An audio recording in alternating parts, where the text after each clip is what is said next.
to know you're with us on this Morning on ITV, as we always take our time to look into what is obtainable, most especially in raising the power of governance, in making sure that the citizenry benefit over it. And we keep looking at the trajectory and, of course, how leadership has been on in terms of working to make sure that the policies affect the people. And again, you look at the every 4-year cycle of coming out to contest positions that the electorate would have to determine. 2027 is just inching closely, and what could be the factors that the electorate will be gunning for in choosing who is going to be the president come 2027? Well, the incumbent basically is warming and striving to make sure that it continues in power. As they always say, second term is sweeter. And of course, what could be the position of the opposition? How is it developing capacity to get unlocked with the incumbent? And of course, all of this will be what we will be looking at. It is quite imperative to state that the electorate have the power to determine who gets what, when, and how. But again, there could be also other factors that could come in between, and makes it almost difficult for the electorate to take their chances. And again, there is this concern about the Independent National Electoral Commission to ensure neutrality and to ensure that everything goes right in making sure that 2027 becomes credible in terms of the electoral process. Well, also, I have with me my co-anchor, Anu Oluwapo Stevens. Good morning. You look great this morning. Good morning, Philip. You look good too. Well, add your words to what is happening. Basically, 2027 is edging closely, and we're not losing sight on what is up. Absolutely. So the 2027 election, I said yesterday having a conversation with someone, and I said it's as close as you can imagine. With right now, we are actually in the party politics season, with politicking happening, left, right, center. One will begin to wonder the role of the electorate in all of this. So I'm just going to tilt my conversation towards the fact that as an electorate, you have a duty and you have a role to play. So you're observing what has been going on with the APC, and yesterday we saw what happened, what went down with the ADC. And it's interesting to see that how some of the things that we actually highlighted that happened during the party primaries in the APC also happened in the ADC, a case of when they were counting out persons that were on the line to vote, and we also still saw the same system or the same tradition of from 100 to 1,000, and that actually sparked a lot of reactions in line if we are not recycling the same old faces, in our different political parties whilst we're earning for a change. But then again, as an electorate, remember that you have the power to choose who you want to be. Over the weekend, we saw President Bola Tinubu say that he is not going to just hand over power to the opposition parties. And in the same ADC, let's not forget that over the weekend, we saw a faction of the ADC say that they have a sole presidential candidate in the person of Kachiku Dumebi. And yesterday, we saw another faction of the ADC having the party primary, which got a lot of reactions. And the question if the ADC really truly have their house together at this point. Already we know that the NDC sole presidential candidate is Peter Obi.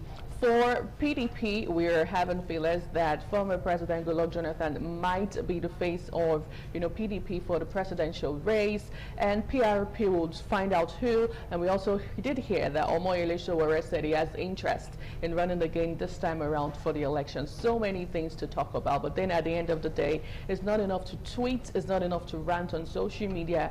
Hope you're going to be involved in the process to get the desired result that we want. Let's not forget that a kg of gas is now being sold for 1,500 naira to 2,000 naira, pending on your location. And this is where we are at this point.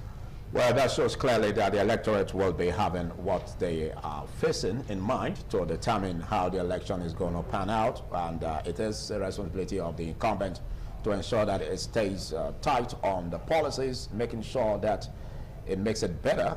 Otherwise, the electorate may change it overnight for the incumbent.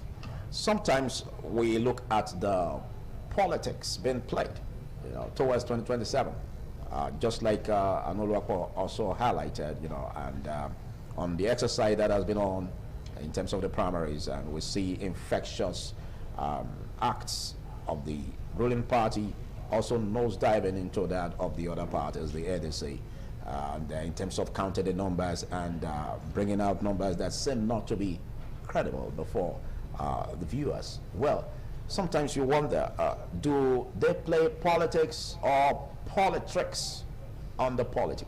Well, we'll be joining Abuja studio for us to get off on what is on ground in the Abuja axis. All right, a very good morning to you, Felix and Annual for students. Of course, our colleague in Lagos, a very good morning to you, Nigerians. It is TMI this morning on ITV, which promises to, of course, spice up your day with the current happening in the polity and economy. Now, starting with the market in terms of the prices of RAM is the fact that yesterday the NPS of the ADC, Bolaji Abdullahi, said something that is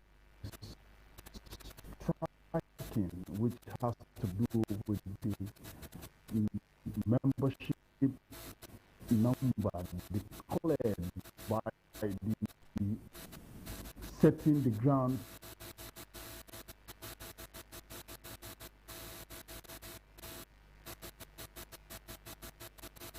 for rigging, because the APC does not have that number members available to see. But of course, we have some during days like geometric kind of counting, because what we have seen is certainly not arithmetic kind of counting, and the ADC did say that that would not happen in their own, but it's not the case. And so we have 3,444,000 members registered with the APC, with the ADC, and we also have verified that PDP loyal, the Turaki faction, has slightly above 4 million votes. The reason we have to know this is so that at the end of the day, when the election comes by the corner, January 16, we should be able to know how credible everybody can judge. We are all part of the process.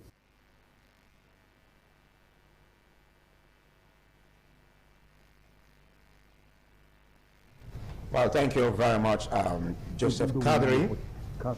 That day, because we are in the studio to put it, but it is very, very important for everyone to know how it will come out. So, it has to do with so much spending, how that it can go to make to perform hard. For those who have done it before and they don't want to go, they can, slaughter rams here. This is very, very expensive. The market yesterday,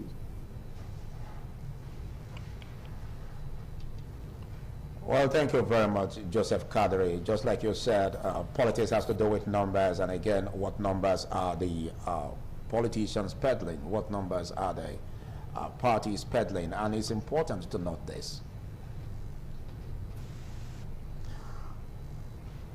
All right. So let's quickly join Miss Selina of our Lagos studio. Good morning, Miss Selina.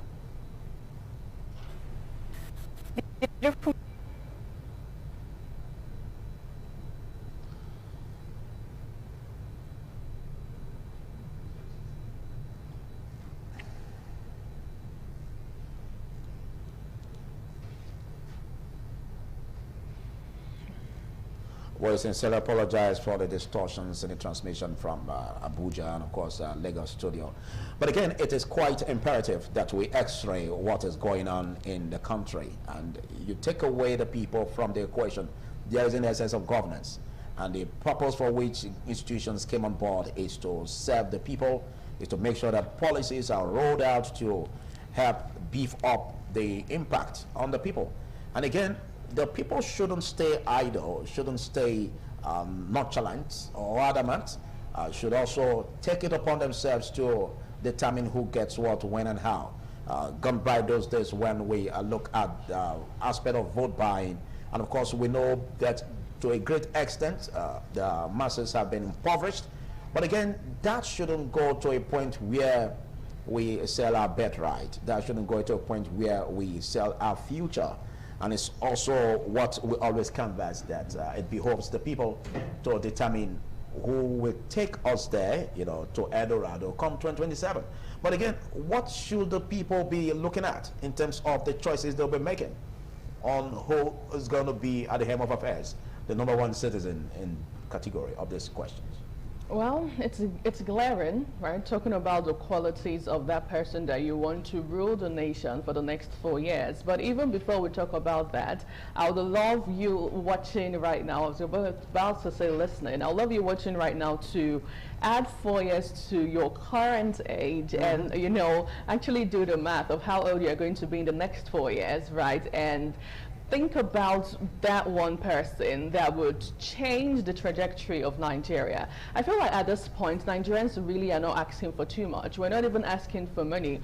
All we want for small businesses, a beautiful and amazing environment to run your business, want a light, we want security, which is very paramount, education. So somebody who can tick all of the boxes and give us the right basic amenities that we want. Trust Nigerians. As a Nigerian right now, I feel like an average Nigerian has the quality to adapt to any situation whatsoever. So once the government of the day or whoever gets into power can tick all of those boxes, would have a free and amazing ride in Nigeria. And then just maybe persons who traveled abroad in the diaspora might just want to return back to Nigeria when they see that things are now working better in the country. Electricity. Remember that during the previous election, the current president of Nigeria, President Bola Tinubu, promised to give us electricity. In fact, he said that if he doesn't provide electricity, do not vote for him in the coming election for a second term.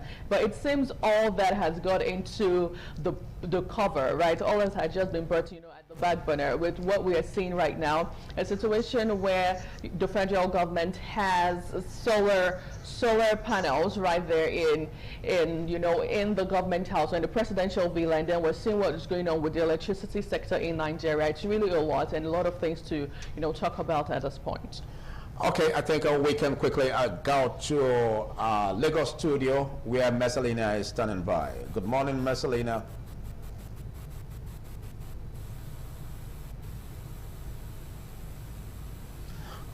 All right, well, we'll be taking a short break. Morning, everyone, and I'm sure they're doing good.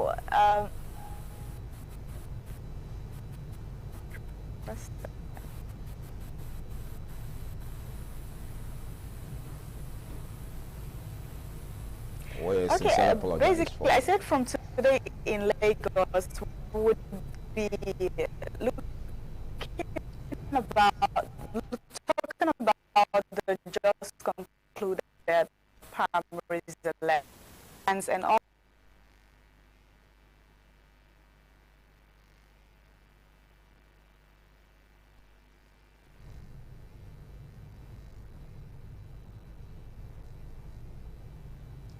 Well, we sincerely apologize the promises for to the break in improve transmission the from the economy. Lagos studio. We will be taking a short break, and afterwards we'll be looking at the pages of the newspaper. Do stay.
days, there comes the Uge Mobo Festival, which the Oba celebrates outside the palace gate. A pavilion is built of red cloth where rites are performed to drive away all evil spirits still unsatisfied by the year's sacrifices. The Mobo Festival is to commemorate an event in Benin history which dates back to 1504 AD.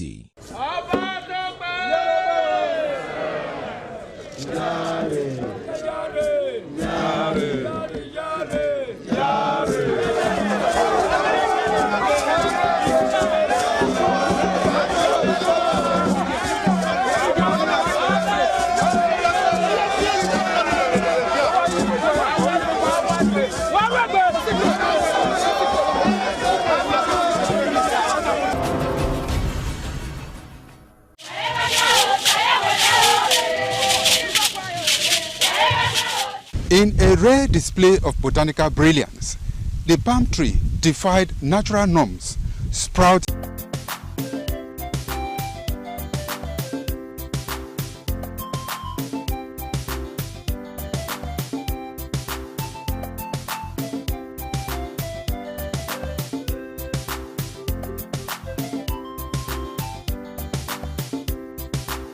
Good to have you join us once more, and quickly we'll collect public pages of the newspaper. And let's see what we've got here. And our first point of call is the Vanguard newspaper, where we have it here. The top of the cover page says Nigeria's GDP growth rises 3.89% in first quarter 2026. And of course, intervene in mass killing of Nigerians rather than rhetorics. PFN tells federal government. Warri constituency delineation, thugs attack protesting Ishekri youths at INEC headquarters. You get that on page 7. INEC appeals judgment voiding timelines for 2027 polls. And again on 2027 presidency, opposition parties in disarray as factional candidates emerge. Yosko kidnap, government under pressure as abductors demand ransom. And NCAA airline operators bicker over debt. Eid al-Adha, federal government declares Wednesday, Thursday public holidays. And of course, Pope apologizes for Vatican's role in justifying slavery. And these are the headlines for the Vanguard newspaper. We now turn our attention over to the first daily newspaper this morning, leading with the major headline that says, Kwara under siege, bandits burn Emir's palace, abduct residents.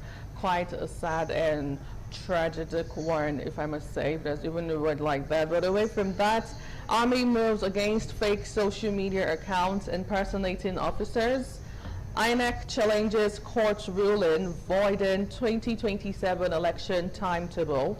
ADC to declare primary election winner today, May 26. We're looking forward to who that person is going to be, even though a lot of persons already have a clue of who the person might be, but we'll wait and see.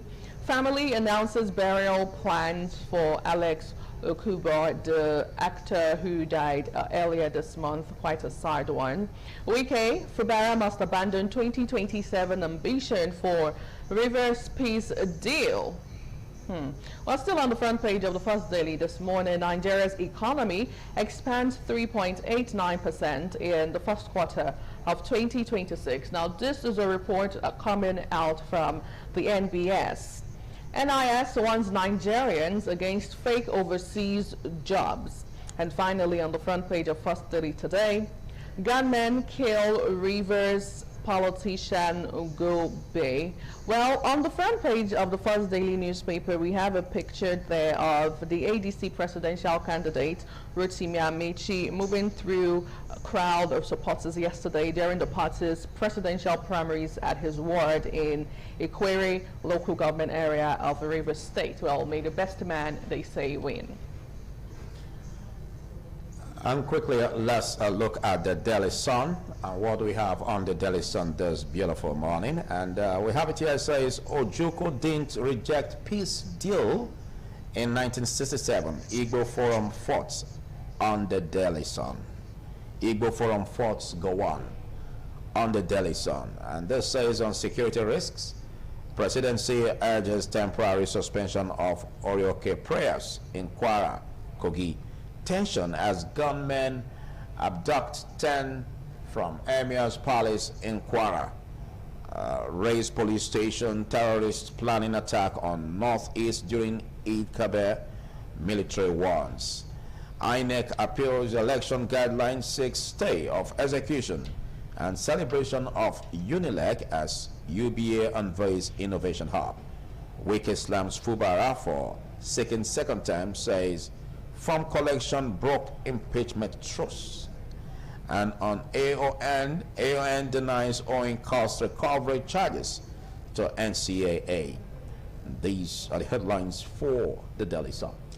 The New Telegraph newspaper is up next, leading with insecurity. As it says, security alert, terrorists planning to hit civilian targets during Eid Kabir celebration, military warns. On page 3, 4, and 29, you get details of that story.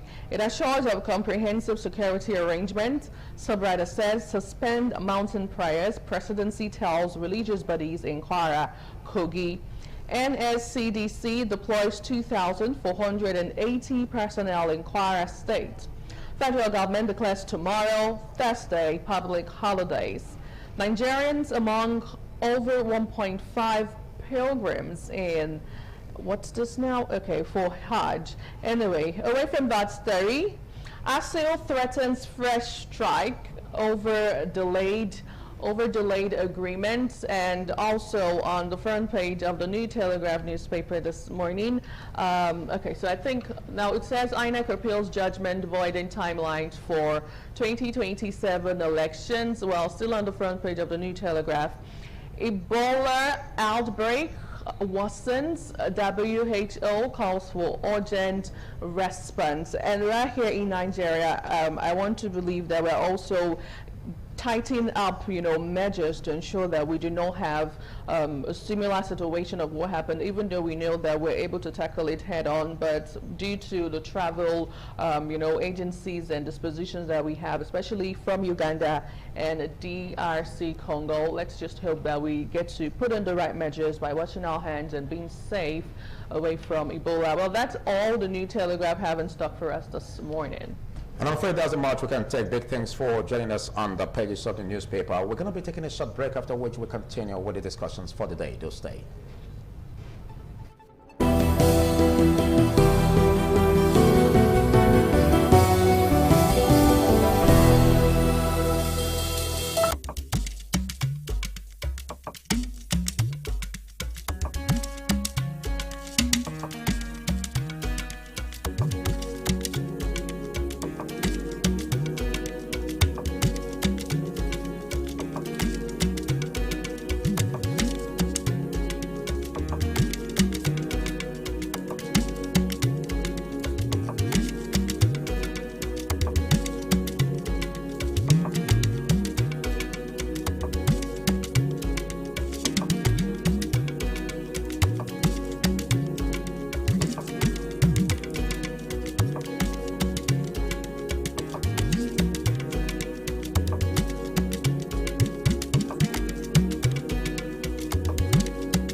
ITV, certainly the best.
The Ugewe is the final ceremony of the series of festivals.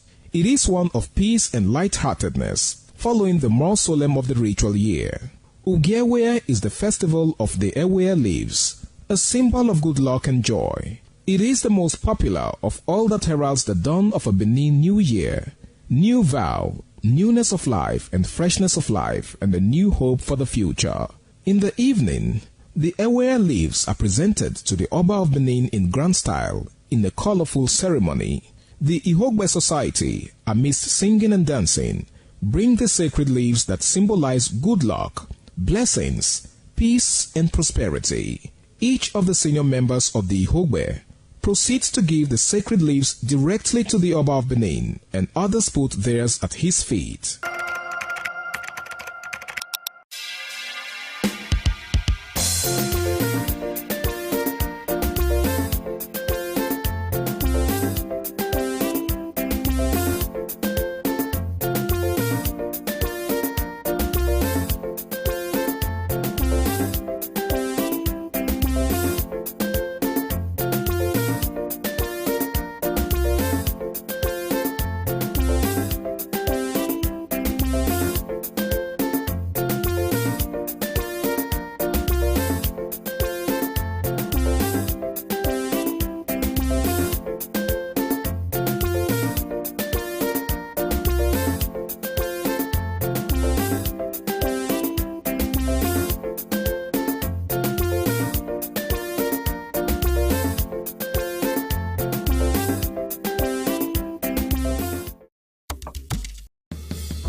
Well, the need to improve efficiency in our healthcare, institutions has become concerns raised. And of course, how do we make sure that we improve in this capacity? And of course, having institutional reforms and the drive for excellence in specialist healthcare. Joining me in this basic topic is a consultant, obstetrician, and gynecologist, an ONG specialist, fellow of the West African College of Surgeons, and chief medical director of Edo Specialist Hospital. And she is Dr. Mrs. Antonia Niboko Njoko. Good morning and thanks for joining. Good morning. It's a pleasure being here. Well, we've been in this issue of raising concerns about how to deepen practice in terms of having it work, reforms in our institutions at the medical aspect. And of course, you have risen to the point where you are now the chief medical director of the Edo Specialist Hospital. Looking at your experience, how is this realizable to see reforms, coming up in our healthcare institutions, most especially in the specialist healthcare? Yeah, thank you very much, Philip, for having me on set once again. Yeah, institutional reforms are very necessary, and they are deliberate transformations on how hospitals are run. Again and again, we want to see how hospitals are transformed in order to serve our people better. It is not only about infrastructure. We're looking at, when we talk about institutional reforms, we mean the transformation that will transform our healthcare systems, the culture, and service delivery. And all this is geared towards improving the quality of care that we offer our patients, improving service delivery, and also improving efficiency and overall transformation, which will now lead to excellence in our services that we offer. Both at the federal level, transformations are ongoing.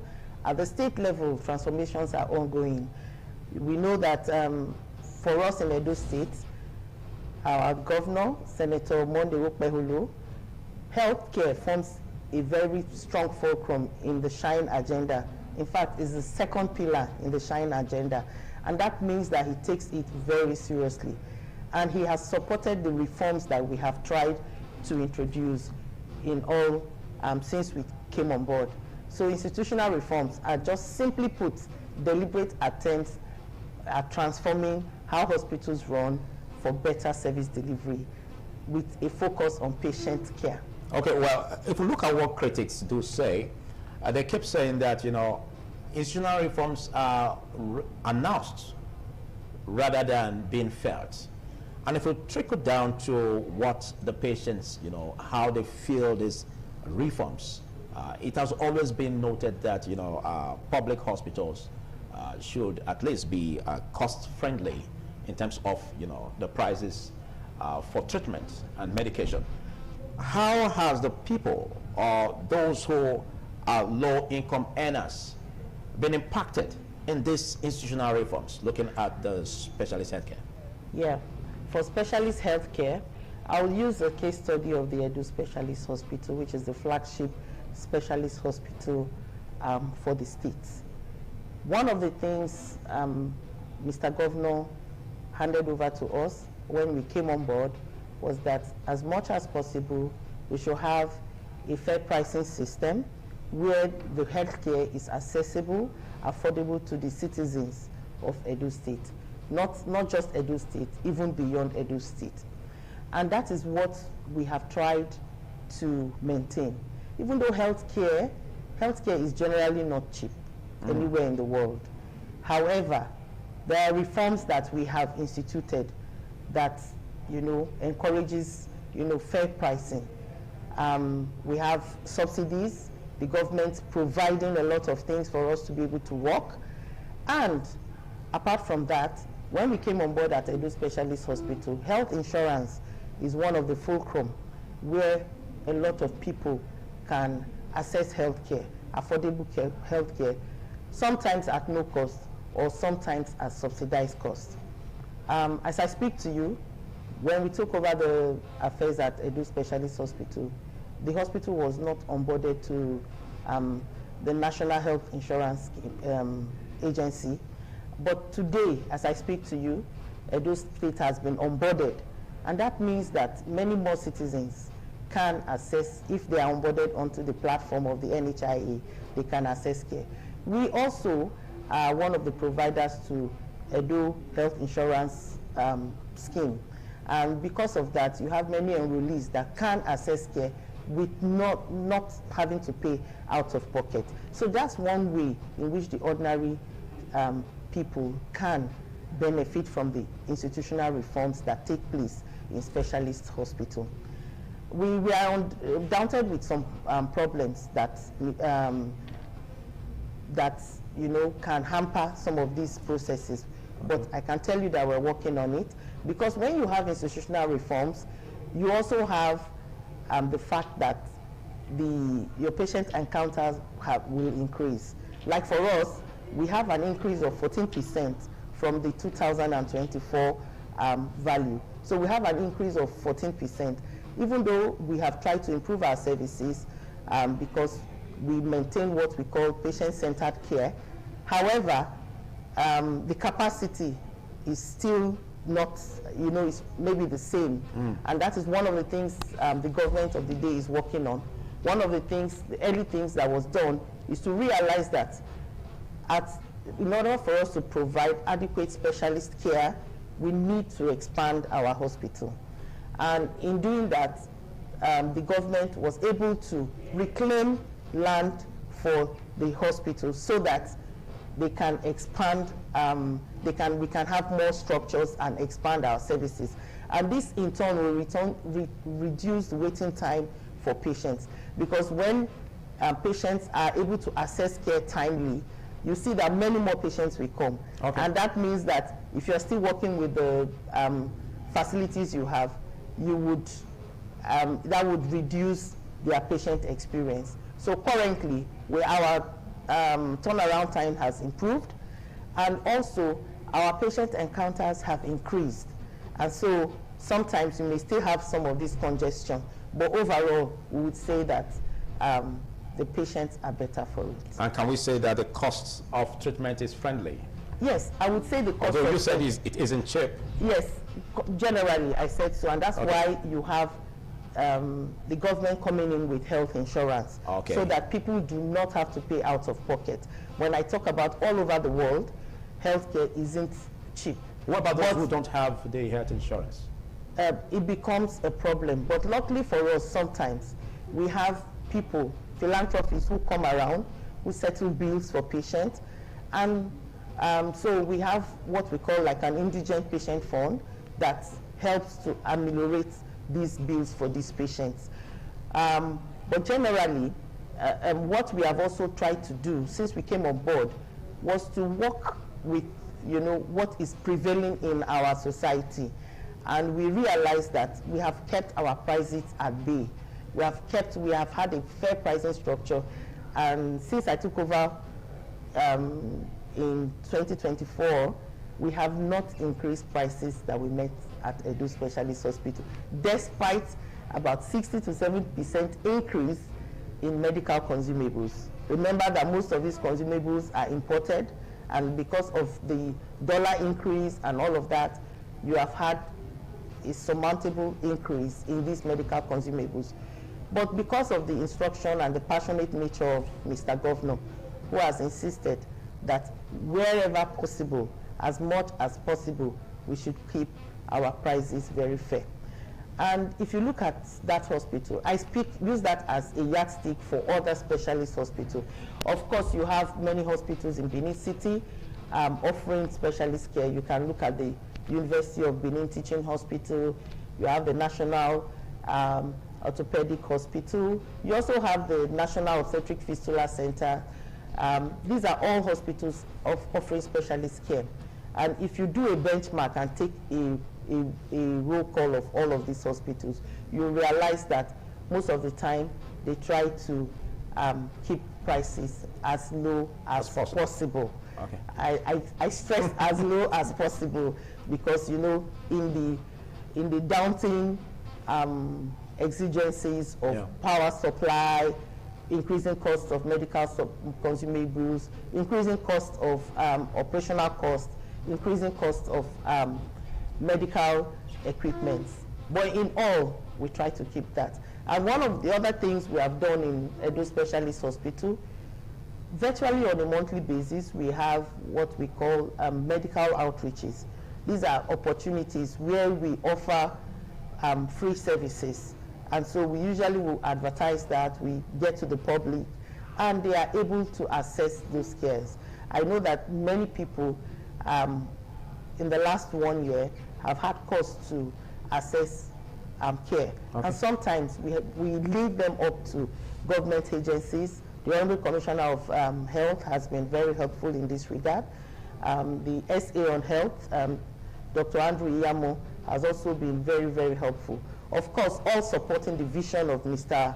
Governor, Senator Monday Okpeholo. So we have done that as part of our corporate social responsibility, so that even for those, these windows offer opportunities to those who cannot afford health care. Okay. So we do that a lot. In fact, we just finished, just yesterday, we celebrated the Family Medicine Day, where our family physicians, who are specialists and family doctors, offered free screening for hypertension and diabetes for the patients that came around yesterday. So we keep, yes, free, okay. Free. We do that a lot, mainly ranging from cervical cancer screening, hepatitis checks, and when we find these patients who are down with this, we do not stop there. We follow them through. So by and large, we say there are very many opportunities for people who cannot afford healthcare at the moment to offer that. And like I said, we have one of the things that we have going for us, we have a lot of philanthropists, many people who do not want their name announced, who come around and identify these indigent patients and clear their bills. All right, in case you're just joining us this morning on ITV, and we are looking at institutional reforms and the drive for excellence in specialist healthcare, looking at improving efficiency in healthcare delivery. And I've been speaking with the consultant obstetrician and gynecologist, an ORG specialist, a fellow of the West African College surgeon, and chief medical director of Edo Specialist Hospital, Benin. Let's look at the way the hospitals, public hospitals, can regain the confidence of the citizens who believe that, or who prefer private hospitals and even foreign hospitals than the ones we have here. What do you see as a realizable benchmark that can be used to, make these hospitals gain the confidence of the citizenry? Yeah, I like what you said earlier on, where you said people say, oh, it's just about, talk, and not reforms are just about talk, and not felt. And one of the ways to regain that confidence is for the citizens to feel it, and not just moving from memo to actionable points. And what can we say about actionable points? Is the data that will speak for it. It's how people feel. It's what patients experience when they come to the hospital. That is what will make them to keep coming back and coming back. I remember telling you that in the last 1 year, or in the 1 year and a few months that have been at Edu Specialist Hospital, our patient encounter has improved by about 14% over 1 year. The number of babies that are delivered at Edu Specialist Hospital has also improved tremendously by about 41%. This is data. It's not just something that is written in memo. And when I look back, I would say that it's because of some of the reforms, institutional reforms. While we're doing this, while we're having these increases, you also have private hospitals that are springing up. What do people want ordinarily? When they go to hospitals, they want to feel cared for. Yes, exactly. They want to have, and that is why our major mantra at Ejo Specialist Hospital is ESH cares, every patient matters. So if you walk into Edo Specialist Hospital, you indeed matter. And we take it seriously in the sense that we want to get a feedback for you. We do a lot of feedback surveys. We do a lot of digital surveys where you can, if you come in, you have a QR code to scan and tell us how you feel. Okay. You also have you can get access to top management, and so that makes you close to us, and we can feel what you feel and address your pains. Also, patients do not want delays. And so at Edo Specialist, one of the reforms that we have done. But it's not just about Edo Specialist, but yes, let's look at other hospitals, for instance, like other public hospitals, private hospitals, generally overboard. Do you see changes that can make the citizen gain confidence? Yes. Rather than traveling outside the country? Yes, because we have politicians also who usually embark on foreign trips. Yes, yes. Just for medical attention. Yes. Why I'm talking about Edo Specialist Hospital is not to sing about Edo Special. I'm just using it as a case study. Okay. Now, when I extrapolate to other specialist hospitals, for us to gain in the public setting, for us to gain the confidence of the people, because it's all about the confidence of the people, the trust of the people, is to give them what they want. When they come to these hospitals, they want you to avoid delays, because time is money, and so time is a good currency for them. So they do not want those bureaucracies. And so eliminating those bureaucracies would mean that you're introducing things that can help to eliminate them, such as technology-driven services. And that's why I talked about Edo Special. We use EMR, so when you come, it's real time. We're seeing what you do. This obviates delays. And so even for your diagnostics, your test, when you come, most of our tests in Edo Specialist Hospital, we get them same day. So if public hospitals have all of that, and you don't have to, the journey mapping for the patient is not too difficult.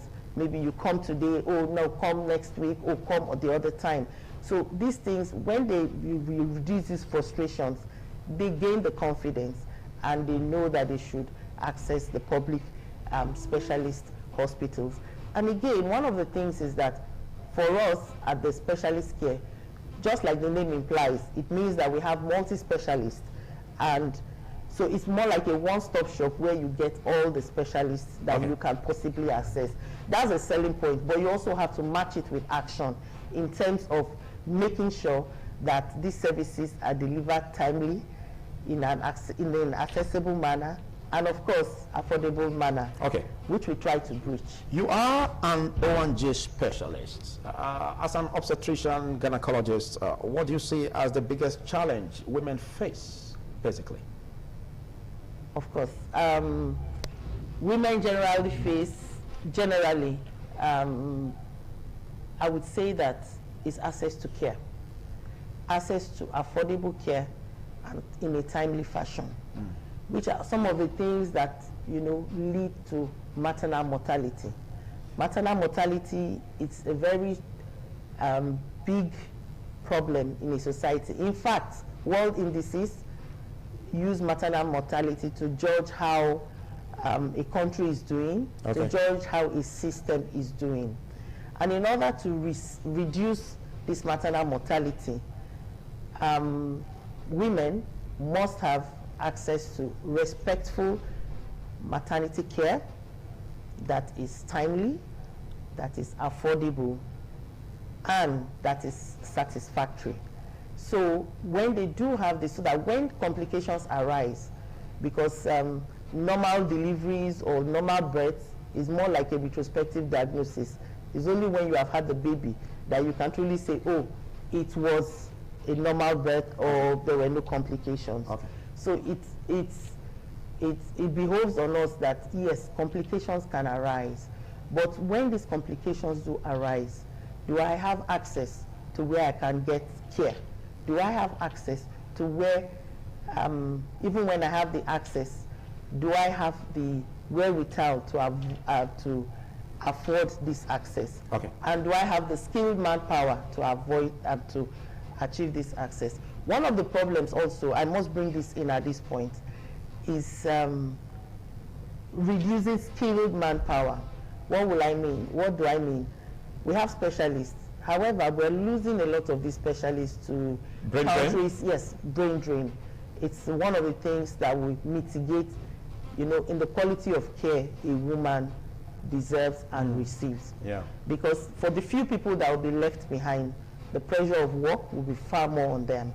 Japa syndrome is real, and now to different countries, of course, to the Western countries, to Saudi Arabia, to even fellow African countries. And of course, we know the push factors. And it seems the government is doing nothing about it to tackle that aspect of brain drain, where we have even young doctors coming out and also focusing on how to jackpot. So this is a big challenge. It is a big challenge, and I wouldn't say that the government is not doing anything. It's not doing much. Yes, about little steps. In terms of remuneration, for instance. Yes. We keep hearing about, you know, doctors going on strike, the NMA, the resident doctors. They're just one too many. Yes, I understand, because there are a lot of mitigating factors. Okay. But there are some steps that have been taken, at least at the federal level now. There has been some slight improvement in remunerations. Right. And again, the associations are working, striving very hard to make sure that we have a bargain that would be attractive for the health workers. And I'm sure that they are in talks, you know, they are talking, and I'm sure in no distant time that this will come to fruition. Thank you very much. We may not be paid well enough forever, but we can at least have a situation where the bridge is, where the gap is bridged. Okay, thank you very much. Dr. Antonia, Dr. Mrs. Antonia Inibokon Njoko, I have to pronounce those names. You are the CMD of Edo Specialist Hospital. Yes. What has been your biggest challenge, and what do you see as prospects ahead in 1 minute? Yeah, my biggest challenge has been space. I would say space constraint. If I talked about the numbers, I talked about our increasing numbers, and when you come to the hospital, you would realize that, you know, space is a big constraint. However, thankfully, we have a governor who listens, we have a governor who is proactive, we have a governor who is very passionate, and there are already steps to expand the infrastructure at Edo Specialist Hospital. One of it was because when we came in, the place was just, I would say, landlocked. It was just the building that you had there. Yeah. But in order to expand, we needed to have more space, more land, which that has been done. Okay. And drawings are already ongoing to be able to expand to have more befitting. So there are processes. prospects. Very strong process. Okay, thank you very much, Courtesy of Mr. Doctor. Governor. Thank you very much, CMD, for taking our time to be part of this. We're going to be taking a short break, after which we will be rolling another topic that centers on the 2027 presidential race, looking at the opposition versus the incumbent. To stay.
Thank you very much for joining us on the program, Healthy Living. What is the kidney? The kidney is an excretory organ in the body, which is for metabolism. Tuberculosis affects many organs in the body, but the common ones it usually affects is the lungs. Epilepsy is a neurological problem.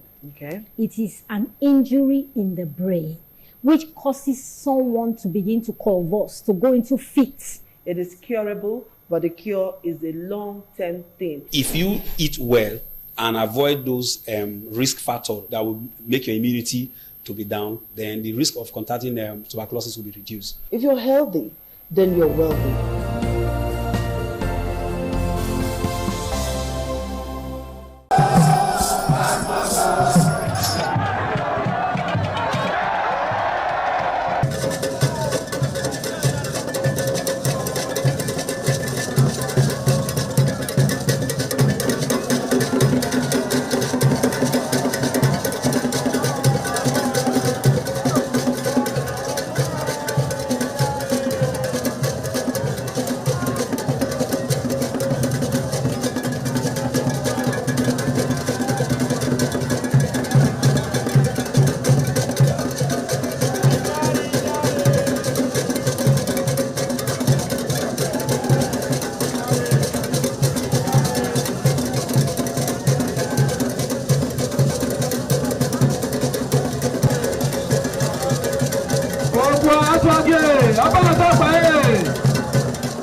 This morning on ITV, and we are on road to 2027.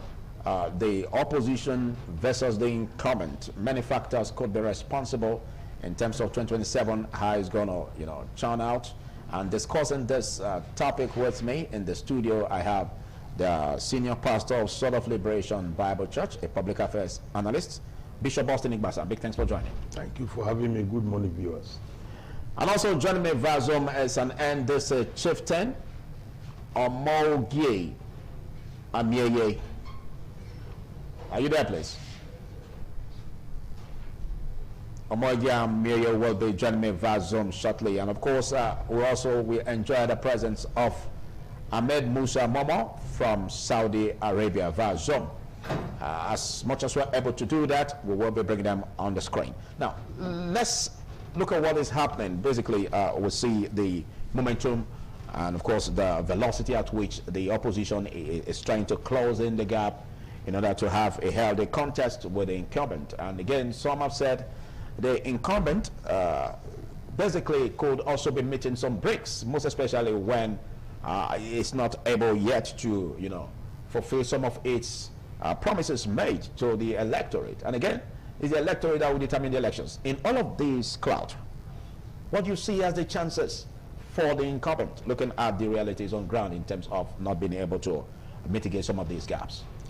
Well, the incumbent has been able to do some things that are physical, things that are feasible, that can be seen. That can be felt? Yes. Felt? Yes. Positive or negative? See, let me tell you, most of the time, a lot of people use the air, but most time I use the road. And what is the reason of using the road?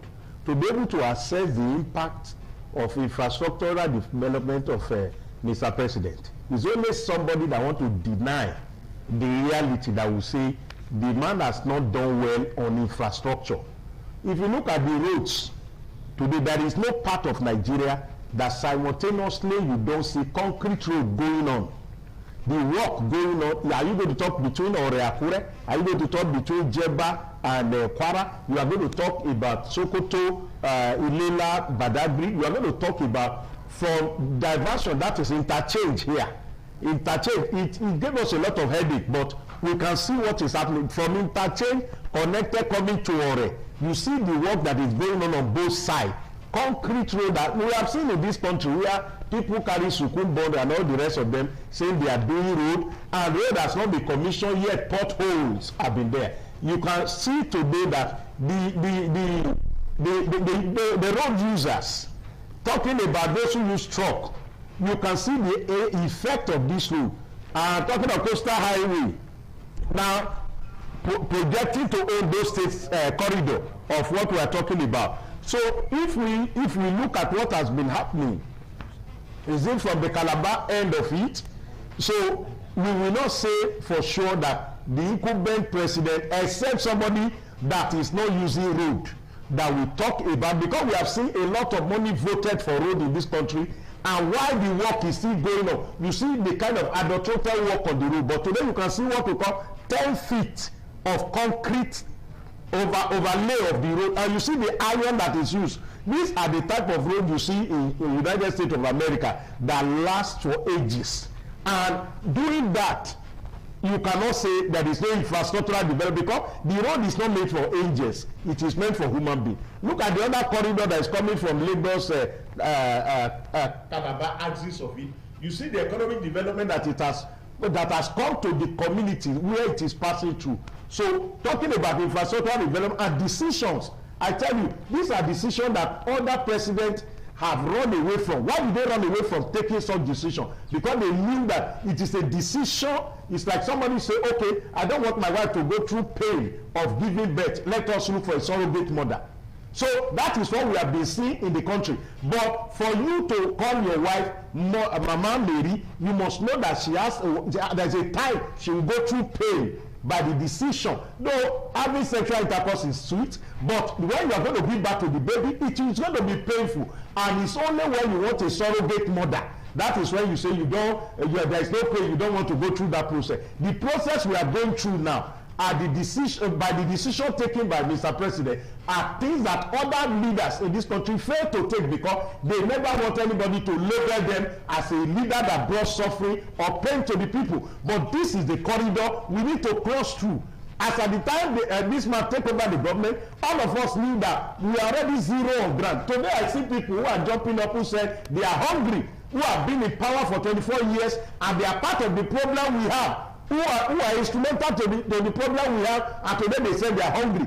After they have spent 24 years in power, and within few hours that they are not inside power, they are hungry because they are fish that need the fish pond. When they are taken out of water, they can't survive because they have never labored on their own. They have only been living on free money. Now they are to face the labor market after using so many years to steal.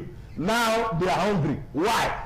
Why do you now talk of the people, the masses who have been on the trench for 24 years? If somebody who has been in power is now relieved of power for less than 3 years and is talking of hunger, and when he was there, he was not even he did nothing to his own state. Even things that ought to be done to his own state were taken elsewhere in the north.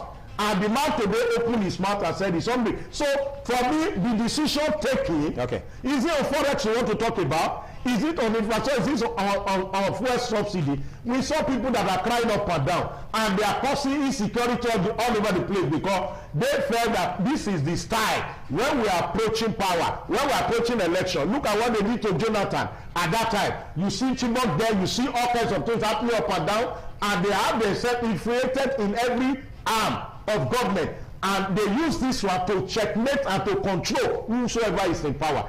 And I want to tell you for the first time, Nigeria have a leader who is a political strategist, a man that is not sleepy, a man that takes decisions. When he was governor of Lagos, he went to civil service in Lagos, where they have one driver, one car, and they have 10 drivers. He relieved the 9 persons, and people say this man is not coming back the second time. The decision is taken. He's not ready to come back the second. He took those decisions and put Lagos State on better pedestal. What I'm saying is that it's only people that want to deny things that you can't deny. Let me give you an example. Those people that have local transport in Benin here to Lagos, you want to deny and tell them they know how long a brand new Toyota Hiace will stay on this same road.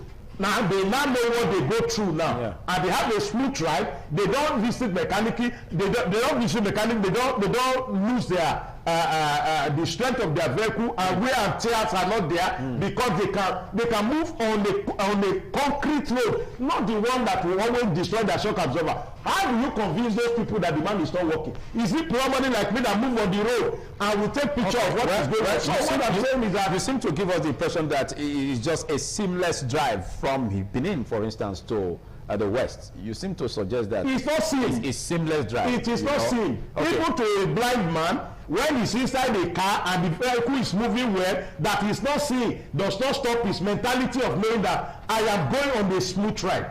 Every week I'm on the road. I'll come back to you. Let's quickly join the NDC chieftain Vazom, Comrade Amieye Omogie. Good morning, Comrade Amieye. Very much, Philip. Thank you very much, Nigerians. All right, well, let me say, how was the primaries, or are you still on it? And of course, some have said that what has been transpiring as regards the numbers that have been read out in the primaries, it's not different from that we had in the APC. We had some who say 5, 6, 80, 100, 200. I don't know if that was experienced in your party, but again, we also noticed that in other political parties. Now, do you have a reaction to what the public affairs analyst said, Bishop Austin Igbasan? And again, what can your party do to close the gap come 2027 with the incumbent factor? Thank you very much, Philip. I would want to say that it is preposterous, if not alarming, to hear the man of God, Reverend Igbasa, speaking this way. You see, for the past 24 months, Nigeria has been in turmoil, despite the fact that the subsidy was removed. The level of borrowing that has been experienced in the past 24 months. It's more than 50 years of borrowing, from Nigeria. I'm telling you that by the grace of God, if the election in 2027 is free, fair, and credible, by 12 o'clock on election day, President Bola Ahmed Tinubu will be a thing of the past. Nigeria is in an all-time low. We are in our lowest ebb as a country. Nigerians are suffering, because of harsh economic policy of this current government. He's saying that all the roads are well tarred. I'm telling you, I passed through the road to Abuja 2 weeks ago, and it was terrible. I have to be admitted in the hospital to take treatment because of the bad nature of the road. Talking about the primaries that have been held by the leading political party, you find out that is the same thing they will be trying to replicate in 2027. But I tell you that for us as opposition this time, we are ready to resist all attempts to rig election. In fact, the will of the people must prevail in 2027.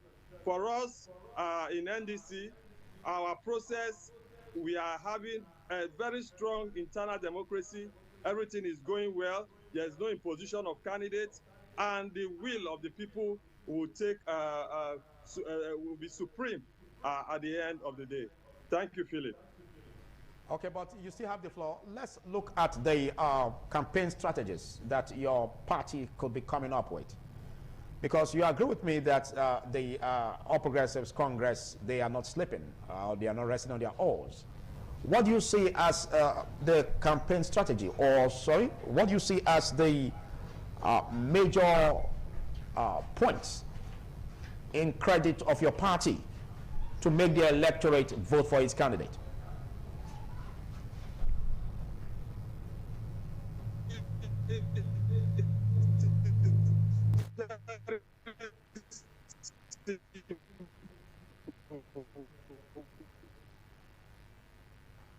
We'll look back at, since when what is the real people we are presenting in the NDC. They are people, with strong credibility, with capacity, with competence and character. And all our track records will be put to the fore.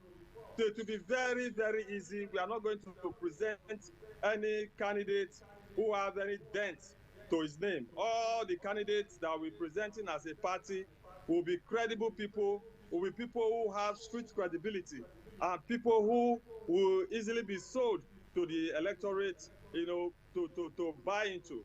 For example, former governor of Anambra State, Peter Gregory Obi, today is a political heavyweight in Nigeria that everybody knows his track record. You don't need to, a good product sells itself. So at the end of the day, it's by the grace of God, it's going to be a one-way traffic come 2027. Well, back to you, Bishop Austin Igbasan. You heard what he said concerning the road to Abuja. Although I'm not really asking you questions about the infrastructural development, although the electorate will have such judgments, come election day. But again, let's see what you see as a strong point in the administration of President Bola Ahmed Tinubu to deserve a second term. Being a forthright leader, a leader that takes the bull by horn, a leader that takes responsibility. We're all here at a time in this country when ASU goes on strike. I have a child in Federal University that eventually a course of 5 years ended up 8 years. They are also planning to go on strike. And they are planning to go. So it means it's not Uhuru yet. No, what I'm saying is that if you look at what has happened within the system, the Nelford and the rest of them, the way the man intervened, we were during the Jonathan time, it was 8 months. ASU was on strike. During Buhari time, it was almost 1 year, and the government is looking elsewhere. You see, the issue of us looking back at what happened before and compare it with what is happening at the moment. Even the ASU themselves, when you ask them, you know that the incessant strike that used to happen in other administration is not happening. What has be the difference. But the difference is that there is a rapid response. You see, there is no place that doesn't have problem. Okay. There is. We are talking of insecurity in Nigeria. Donald Trump was campaigning. They shot him how many times? Is he agent that shot him? That is almighty America with all what it takes to be the best world security country. What I'm saying is that why are we not looking at what has the parents now? You see, my brother said he traveled to Abuja. He went on admission. Is it that all those who are traveling on Abuja road now, they are all in the hospital? Let us tell ourselves the truth. As we are talking here, people are loading. I don't want to mention motor companies that are loading Abuja now. People are gone this morning. People are loading as I'm talking. But in terms of the deplorable state of the road, I am telling you now, he went on admissions. Is it everybody traveling now are being hit to the hospital? No, what I'm asking, we are not looking at the admission. We are not looking at the admission. No, what I'm saying, we are looking at the deplorable roads. I'm telling you that is it even God of heaven when we travel? Some of us are flying on air. We see bump in heaven or the sky. So is it that God is not God? That is why we have turbulence. I went to America the other time. 1 hour 20 minutes. Let's look at the projects that the president is embarking on. There has been humongous amounts that have been picked, loan amounts that have been picked, and sometimes you wonder if we're really on a spending spree in Nigeria. Others also say that probably is towards amassing much money for the 2027 election and not even for the people. Okay. Again, if you look at the economy, in spite of the loans being picked, the economy, the average Nigerian is still suffering. I was expecting you to give us some numbers on how the economy has improved the lives of Nigerians who are still impoverished. Now, you see, when people talk, they talk about putting food on the table 3 times a day. Even for you to eat 3 times a day is not healthy for your life. If you ask, the medical doctor has just left here now, you will know that eating 3 times is not healthy for your own life. It depends on the age bracket. No, it is not even about age bracket. Your system. Are we not seeing children of 10 years having hypertension now? Children of 11 years having kidney problem? Those who are having hypertension, what are they thinking about? Those children that are having hypertension, 12, 13. So you don't subscribe to 3 meals a day? A country that eats 3 times a day is not a country that is looking forward. I've been to several countries. It's not a country that is healthy? That is looking forward for a future. It's a country that makes its children to be a eater. Okay, are you saying that? Are you saying that the hardship we are facing in Nigeria is a deliberate act of the president? It's not to make us suffer for it and not to eat healthily, or not to eat 3 square meals, or not. We don't even have 3 square meals anymore. Or not to take 3 meals a day. What I'm even talking about is that you see where this curve we are going through, it is a curve that we are going to overcome by stabilizing things. Is it the present president now that made the 3 refinery or 4 refinery not to be working? Now, what are the steps that have been taken to stimulate and make sure that we are having fuel all over the place, that nobody in the history of Nigeria, that this Christmas is the first Christmas that nobody was using jerrycan to buy fuel. Now, have we forgotten all those ones? Most time we forgot where we are coming from. You are talking about the man amassing money for 2027 election. Did you remember 2023 election? Did he amass money when everywhere was short? There was no movement of money. Do you credit the winning of that man in 2023 to money? It was his spraying money that makes him to win, even when the sitting government does not want him. So when we are talking, let us talk on things that are factual. Did the man coming to presidency by money when money was not available even for the poor man? There was no money to be given to anybody, and the man still won. Now, if we are going to talk of stealing money to amass money for 2027, the money he gathered for 2023, has he finished spending it, that he will not use that one now to be able to say, okay, where I need to put money in, the money I didn't use for 2023, I will use it. Because he did not use money, and nobody, that is one of the reasons you see cry up and down, nobody nominated, nobody carried him, nobody sponsored him. So it is not an election that go with giving money, vote buy, and all the rest of them. So if we talk about 2023 election, where the man was shot out of the system, both fuel and everything, and yet he survived. Now we are talking of the man is in power. what we are seeing today, the development and decisions taken, we look at the mining system, look at how everything has been regulated, and we know those who are causing the insecurity because of all the things, the mineral resources that they've been amassing for themselves. So we don't think that the people that are involved will not cry out. I'm not saying Nigerians are not feeling the pain of decisions taken, and that is why I started by saying that there are decisions you take, even as a head of a family.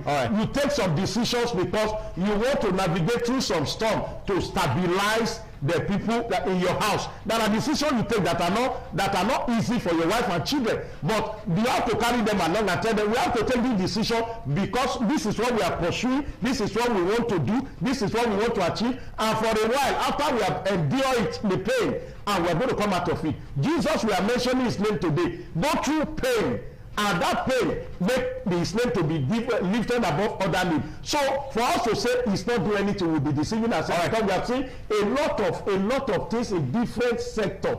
And I feel that talking about the election, looking at the primaries, I believe very strongly Mr. President has a mechanism to fix all the anomalies that came up in primaries. You must expect that from a ruling party. Number one, because people are coming in because for a party to be a ruling party and be on the center, a lot of people feel that there's an advantage in. Now, when the people comes in, you are going to have friction about who goes for this or that. But I think Mr. President had a way and mechanism to fix this issue. And I want to say that we want to elect a president who cannot solve a party problem, but want a ready-made seat. That everywhere going, it must be a ready-made seat. What makes you a husband? Philip, you are a husband of many years now. Is it because you don't have some challenge from your wife, but you stay in and fix it and stay in that marriage instead of relocating to GRA, come back and look for another woman? So what we are saying, Nigeria have a challenge, and we need a leader who can fix challenge. If you cannot fix your party issue, how do you feel the problem of Nigeria that is bigger than the political party? Okay, let's come to you, Amiye Omoge. I don't know if you have a reaction to what he said concerning the ability of your candidate to withstand pressure rather than move away from pressure whenever he notices that in any party. Because that's, again, a major characteristic in noting if one has the ability to fix the country. Thank you very much, Philip. You see, you cannot be defending APC or defending President Bola Ahmed Tinubu without sounding very, very funny. I know viewers at home will just be laughing and smiling, hearing what Reverend Igbasa is saying in the studio. We all know that the problem in the opposition political party, like I've always said and I've always maintained, is well orchestrated by the current APC-led government.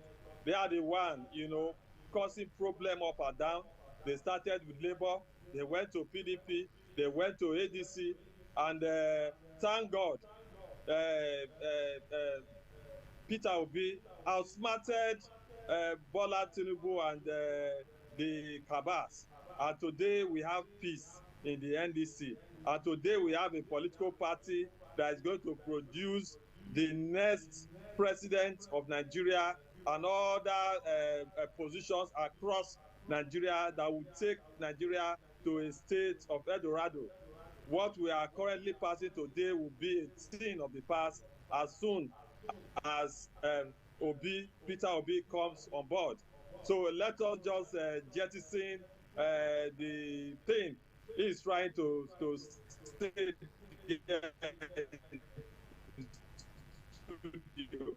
We all know in opposition is the handiwork of the APC and the leaders of APC that are trying to cause all the problem.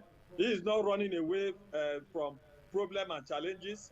He has been able to show that power and focus in Anambra State, and he is going to replicate that.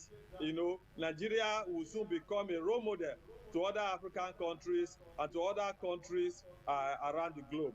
We pray that God lead us to 2027 and a new dawn where Nigerians will be proud across the globe, anywhere they are, to beat their chest to say they are from Nigeria. Today, when you mention Nigeria, it is always for the negative thing. But very soon, very, very soon, when Peter Obi comes, when the righteous man comes, everything will be peaceful in Nigeria. Nigeria will be a country that we will all be proud of. A Nigeria of our dreams. Nigerians. Yes, thank you. Thank you very much, Comrade Morgan. You still have the floor, but let's see how possible that would be in terms of winning that election come 2027. But you agree with me that for the opposition to win it, there must be unity at the level of the opposition. And of course, at present, we are seeing discordant tunes. One party candidate, the other one is also popping up. Do you see a united opposition come 2027? Most definitely, I see a united opposition come 2027. You can see what the NDC is doing right now. Is a party that is well accepted all across the 36 states of the Federation and the Federal Capital Territory. Of course, we have been able to produce candidates from the respective senatorial districts and the federal constituency, as well as state constituencies, and also the 28 states where governorship election we hold. That is to tell you that today we now have a formidable opposition party that is going to take over from the current APC-led government. Thank you so much, Amorge. Thank you for taking our time to be part of this, and I wish you a beautiful day ahead of you. In 30 seconds, what do you see as your round-off on this? What I have to say is that you look for, how do you know a husband that will last? A husband that can bear excesses of a woman. So, and I repeat again, if you want to know a leader is somebody that stays in one place and fix the problem, not a leader that jumps from one party to another. You cannot solve a problem of a party. Do you remember what happened in Labour Party? But don't forget there's a time frame. Even if you want to stay in the party and if it's not able to be fixed in a particular time frame, then you lose it. The question is that you forgot there's a timeline. The problem. So is it not even diplomatic to quickly leave the party because of the duration that is not available? Because that could also be, as critics said, could be a landmine that was, imposed on the opposition for them to fail. Sir, when you say an outsider create problem in your house and you are a good husband, if you have wisdom, you will fix the problem of your house. All right. Now, the man is not the one that is contesting in your party. You look at the problem of PDP. Okay. PDP have the problem of zoning. Is it Tinubu that caused that one for them? Okay, thank you very much. All they are that all the governors decide to shift because they look at there's no future there. Okay. So thank you, Bishop Austin Igbasan, for taking our time to be part of this. Finish on that. I want to say Nigerians should look at somebody that can endure and persevere. All right, thank you. That's it. Big thanks for taking our time to be part of this. We will be joining our Abuja studio for the conversation from that axis. All right, thank you very much, Phyllis, for that segment. Quite interesting. I'm sure that those that have listened have taken notes and will do what your guests have all said. So thank you. And now we move to our own segment where we'll be looking at Eid al-Kabir, or Eid al-Adha, as it's called in the Arabic language. And of course, we'll take a look at the situation, the cost of buying food. The celebration has to do with food, slaughtering of ram, and then if you have so much, then you can move to recreational, facilities with your friends and family members, just to mind. I have two imams with me in the studio. From my far right is the imam of Ibrahim Maimuna Foundation Mosque in Kubwa, Imam Abdul Wahid Abdul Rauf. Thank you. Assalamu alaikum wa rahmatullah, the viewers at home. You're welcome. Thank you. And then I also have the Grand Chief Imam of Katampi District, Imam Habibullah bin Hamid. Assalamu alaikum wa rahmatullahi ta'ala wa barakatuh. Viewers, alhamdulillah, jazakumullah khairan jazak. All right, thank you. By this time tomorrow we'll be celebrating Eid al-Kabir. Yeah, tell us about it. Alhamdulillah rabbil alameen. قبل أن أجري ما في وطبي أويكم بتحية إسلامية قائلا السلام عليكم ورحمة الله تعالى وبركاته. إن الحمد لله نحمده ونشكره ونستعينه ونستهديه ونعوذ بالله من شرور أنفسنا ومن سيئات أعمالنا من يهد الله فلا مضل له ومن يضلل فلا هادي له وأشهد أن سيدنا محمدا عبده ورسوله وصفيه وحبيبه من بعثه الله رحمة للعالمين حبيبا مبشرا ونصيرا ورد رسالته وهدى الأمانة ونصح الأمة فجزاه الله عنا خير الجزاء من جزاء بالأنبياء وصلوات الله وسلامه عليه وعلى كل رسول الله صلى الله عليه وسلم. Alhamdulillah, we appreciate so much Allah that give us that permit us to be living soul today. And then Alhamdulillah, this year we hope last year that we will be alive, but Allah will. That is why we are here. If no, there are many people that have gone. We appreciate Allah. Eid al-Kabir, Eid al-Adha. Firstly, is compulsory in Islam. Secondly, we have a lot of lessons to learn from our forefather, Shaykh Ibrahim, alayhi salatu wasalam. Because from Eid al-Adha, that is when we learn faithful and obedience. Because when Prophet Ibrahim was pleading of a child from Almighty Allah in Surah Al-Safa, Ayat 107, he said, "Oh Almighty Allah, Rabbi habli min al-salihin, bless me with a blessed child." So you see, for first lesson that we can cure here is that whenever we request something, we should watch our promise. Prophet Ibrahim said, "If you bless me with a child, I can even use it to serve." When he says so, after that, Almighty Allah bless him with Ismail, Shaydina Ismail. When he gets to the stage that is walking, because we have a stage of crowing, we have a stage of walking. When Prophet Ismail gets to the stage of walking, Almighty Allah show Shaydina Ibrahim his promise. That he promised me that, okay, you use it to serve me. When he showed him, he now said to his son, he said, "So, this is what I saw from my dream." And then the son said, "No problem." Started doing it. So you will meet me as a person. What does that mean? That's okay. If you use me to serve, if you use me to serve your Almighty Allah, I will surrender. Firstly, and then Sayyidina Ibrahim perform it. He take him to where to slaughter him, and he lie him down. Almighty Allah said, "Oh, God, you have seen the truth of your promise. So for this, we change it to the different for you." So we have two lessons here. First lesson is to be faithful. There are many people after they made promise, they will fail the promise. So this Eid al-Adha, he taught all Islamic religion, everyone in the world, to be faithful and obedient.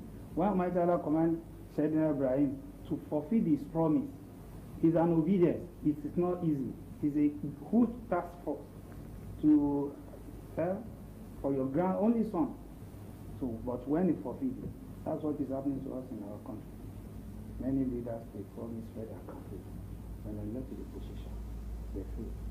So Almighty Allah will guide us and protect us. So let's get to Imam Abdul Wahid now. The celebration of Eid al-Kabir has to do with slaughtering of ram. And at a time like this, when the economy is shrinking, a lot of people don't have the money to buy ram because there are factors that have made it very expensive.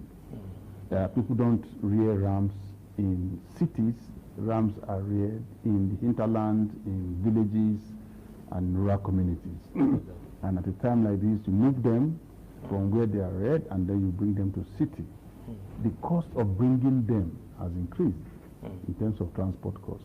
The food they eat as in the grasses have also increased, you know, and all those are, you know, plow back into the cost of selling the ram. So tell us how that will be when a lot of people that are supposed to slaughter rams may not be able to buy ram in this season.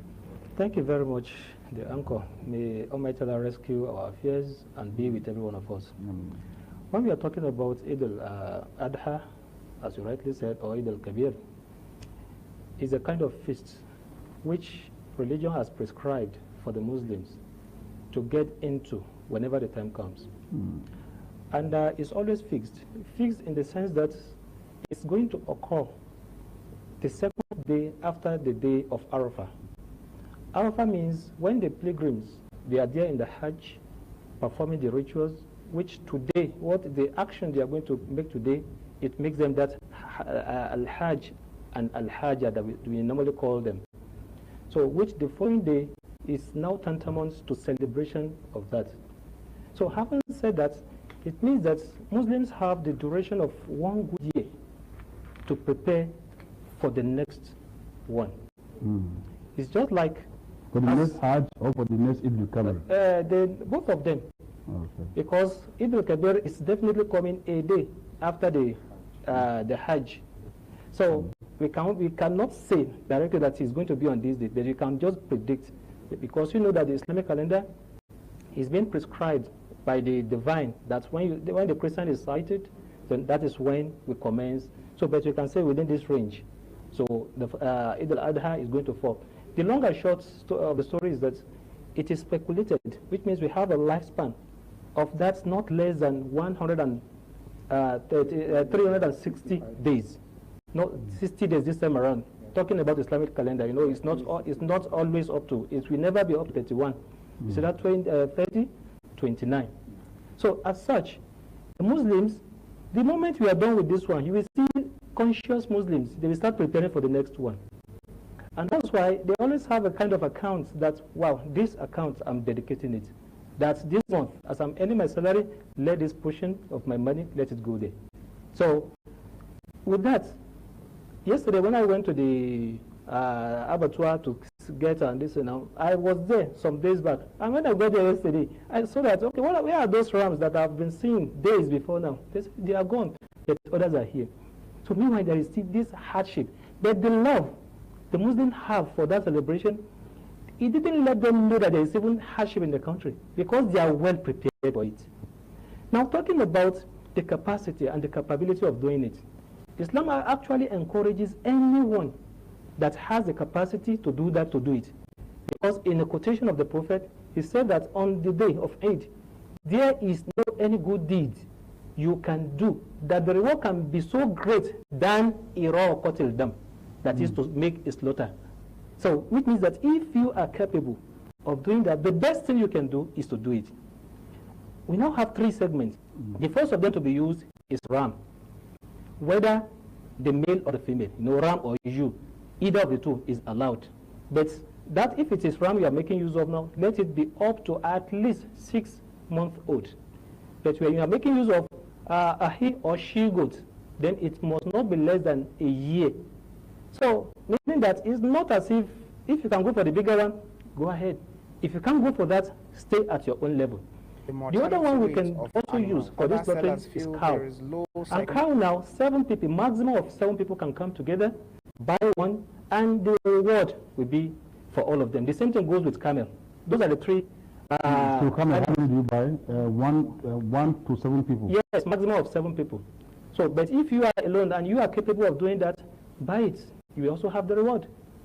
Meanwhile, there now this general quotation in Surah Al-Baqarah is now that La yukallifullahu nafsan illa wus'aha, meaning that Allah is not asking you, He's not putting a burden that you cannot afford, is not placing on you. That you slaughtered it last year. If you don't have the money this year now, it's not compulsory on you. And that's why another quotation from the Prophet said that for anyone who is capable of buying one, don't eat it alone. Share them into 3 portions. Number 1, kulu minha. Eat, you and your family members and the friends that will be coming to you, eat out of it. That's number one. Number two, what dekhiru.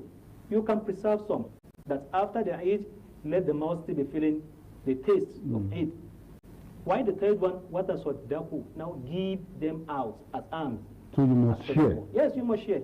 You must So share. if you slaughter without sharing, It you means will not get the benefit. You will not have that reward. You won't say you are a sinner, but the reward that you will have for sharing, for giving your lovers, for giving your neighbors, you will not have it. And you know Islamically now, your neighbor, they matter to you. In fact, the Prophet does not even play with neighbors in any way. That anybody that you are feeling your own belly, while you are aware that your neighbors are starving, then you should know that the mercy of Allah is staying away from you gradually. So giving out of what you have slaughtered, it is mandatory on you to do that. So as such, if you know that you cannot afford to buy one, don't go and put yourself into debt. It's not allowed because of that verse that I just quoted, that la yukallifu Allahu nafsan illa wus'aha. Allah is not asking you of anything except what you can afford. So you can afford it, it is the best. You can't do that now, stay away. God knows, and He knows better. If you can't do that today, this year, if God spares our life, you can even go for the bigger one next year. So don't go beyond what you can, you are able to afford. Wallahu alam. Oh, well, this is really interesting. But an aspect I need clarification is for those who have traveled to perform Hajj, are they also obliged to slaughter ram, cows, or camel there? Yes, those ones, it's even mandatory on them. And that their one is called hadaya.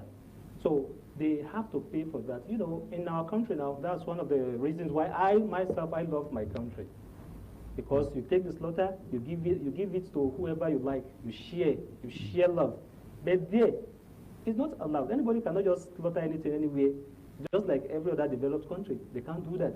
So they have to pay for that, for someone who is going to do that on their behalf. So it is compulsory for them. So why we here is not that compulsory. So which means that if you are talking about the compulsion, it is compulsory for those who are in the Hajj. If they didn't do that now, it means the hadaya is like debt on them. Why we, that we are not there, is not compulsory. So to them it is compulsory, to us it's not compulsory. So meanwhile, doing it is just the best.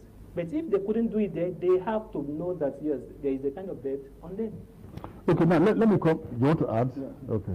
Secondly, if it's assumed they don't have the capacity, maybe because of the information in the country and the way they move today, they'll not be able to provide their fast. Okay. They will fast to replace the slaughtering of the ram. 3 days there, 7 days from the back. Okay, so now is the issue of those who may have the resources to buy and slaughter and choose not to. What happens? Allah Akbar. Prophet Muhammad sallallahu alayhi wa sallam, he said, Man sa'a falam yudiha, in sha'a falyamut yahudiya aw nasraniya. Prophet Muhammad sallallahu alayhi wa sallam said, for those who have the capacity, have the power, have the money to slaughter and he refuse, such person, if he wish, he should die as unbeliever. It's far preferable down for him to have that is one. Second,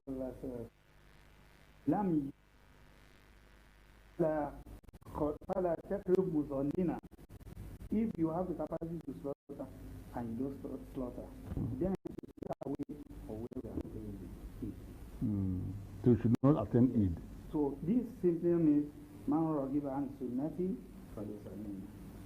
Whosoever disagrees with the will of Allah and the guide of Prophet Muhammad sallallahu alaihi wasallam is not our part. Because Quran says, "Atiqullah wa atiqur Rasul wa ulul amri minkum."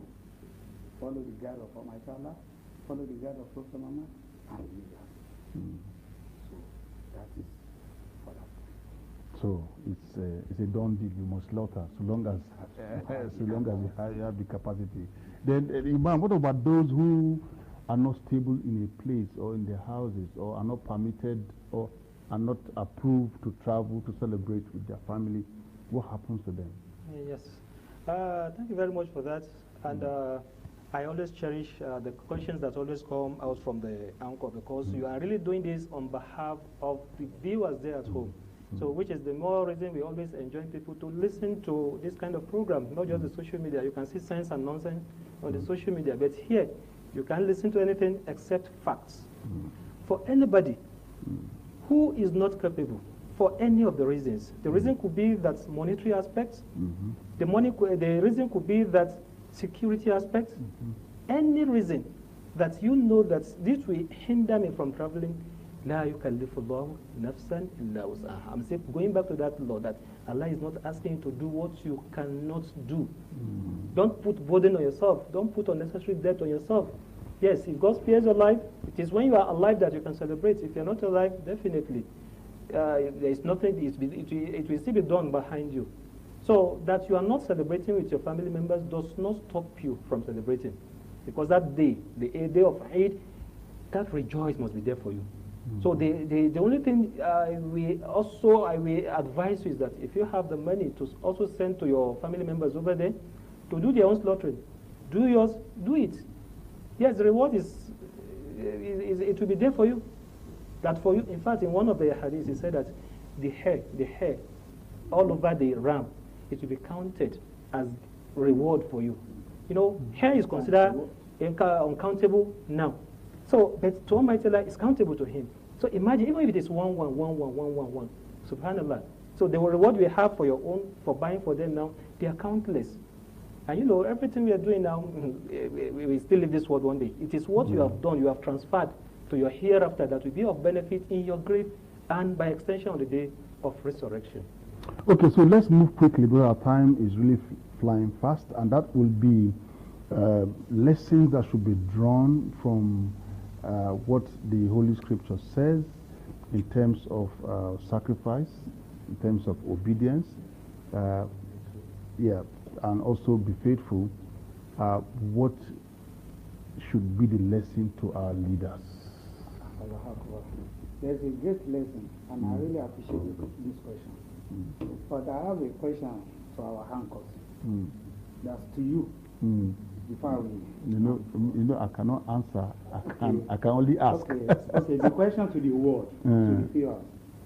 This situation that every year seems to rise when there is time of any celebration, any festival, and the situation that we have now in our country, what brings us to this stage? What brings us to this stage? Many people now buying a ram of 1 million, 1.5. Yes. Before, if there is a hadith that supports a female ram can be slaughtered. But how many people go for it then? When they will buy a ram of 20,000 and a huge and big ram, like it. And then what is the way forward? That's where to go to our leaders. Almighty Allah says in the Quran that it starts our lesson. وَلَنَبْلُوَنَّكُمْ بِشَيْءٍ مِنَ الْخَوْفِ وَالْجُوعِ وَالنَّقْصِ مِنَ الْأَمْوَالِ وَالْأَنفُسِ وَالثَّمَرَاتِ وَبَشِّرِ الصَّابِرِينَ. Almighty Allah says, He can test the world with hunger, with fear, and then with sort of money, with sort of life, but give a good message, a good will to those that have patience. But sort of ram, sort of movement, cause of things, what bring it? What bring it come in Ayah al-Quran, as we said? Almighty Allah said, ذَلِكَ بِأَنَّ اللَّهِ لَمْ يَقُمْ مُغَيِّرًا نِعْمَةً أَنْعَمَهَا عَلَى قَوْمٍ. Almighty Allah said in the noble book al-Quran, He said, a blessing that preserved for the Ummah, He will never remove it, He will never reduce it, and He will never stop it. حتى يغيروا ما بأنفسهم وأن الله سميع عليم. Except the change. Almighty Allah, Nigeria is a blessed country. We all believe that. We still pray that Almighty Allah bless the country more. But why things has changed? Why frustration? Why people are killing ourselves? Men are hoping. Why are we scared? We can't be able to travel. Insecurity. Insecurity. Why? What caused all this? What caused it is our attitude. Because Quran quotes it. He said, Him, Almighty Allah, will not remove the blessing of peace or rest of mind that you people have. Then He will not reduce it, He will not remove it, He will not change it. But what can change it is what you do. That is why Quran still said in another verse, He said, In Allah la yugayiru ma bi qawmin hatta yugayiru ma bi anfusihim. Almighty Allah will not change anything with any human except they change their deeds. So our leader really wants you people to go back to Lord. So Almighty Allah, you people should go back to Quran, you people should go back to Bible. All the law that we are using in our country, even in outside country, they follow the rules of Bible and the Quran to pick out all these laws. But after picking it out, and Almighty Allah command us to obey you people. But at the end of the day, everything changed upside down. If you want to be out that things will be back, our leaders should change their mindset. Change our mindset. What is the solution we have? In short word, because of time, there is a solution to the whole world, and everything will change. Almighty said it in Al-Quran. فَقُلْ تُسْتَغْفِرُوا رَبَّكُمْ إِنَّهُ كَانَ غَفَّارًا يُرْسِلُ السَّمَاءَ عَلَيْكُمْ مِدْرَارًا وَيُمْدِدْكُم بِأَمْوَالٍ وَبَنِينَ وَيَجْعَل لَّكُمْ جَنَّاتٍ وَيَجْعَل لَّكُمْ أَنْهَارًا. Almighty Allah said, when world has changed, everything is caused, and then there is no peace in country, what we need is to go back to Almighty God. We seek for forgiveness. When we seek for forgiveness, someone that we seek for forgiveness, we repent. We should repent. Our leaders should repent of promise they will not fulfill. Okay, that is very, very important. So let's get your final word, which is lessons to our leaders. Thank you very much, sir. My sincere message to our leaders is that Islamically, coming to the position of leaders is not mandatory. But the moment you demand for that, and you are whether fortunate or unfortunate, be in that position, you should know that you have a lot of questions to answer on them. Starting from the topmost, as Nigeria now, the president is the head of every Nigerians. And that's anyone occupying that position should know that every living thing, living on the soil of Nigeria, they will be held accountable on them on the day of resurrection. Every governor in the state should know that in your own state, whether they are killing people, whether people are enjoying, you will ask questions, answer questions on them on the day of resurrection. Your senator, the constituency, the House of Representatives, you should know that every one of you answer questions on every people you are governing. And the major of them is that I always wonder that how did we even get to where we are? You'll be walking down from point A to point C that is in Nigeria, that is the kilometer about 10 to 20 kilometers, no security anywhere. If you really want to go back to there now, why won't there be securities? Why is it that a stolen vehicle from a state, we now get to another state, which between the two states now we have a lot of states, and the thief will scale through all those things. Is something wrong with us? Something is really wrong with us. To get it back, let's start from the security. All those vote money and everything that we are collecting now, you should you use them. One message about money that Allah let us know is that you will be held accountable for how you gather your money and how you spend them.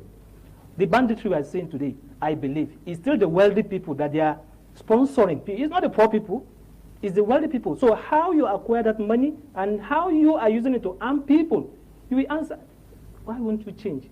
I didn't mean that we will not die this world now, we say continue, but you will die now eventually. It's either you leave the wealth or the wealth leaves you.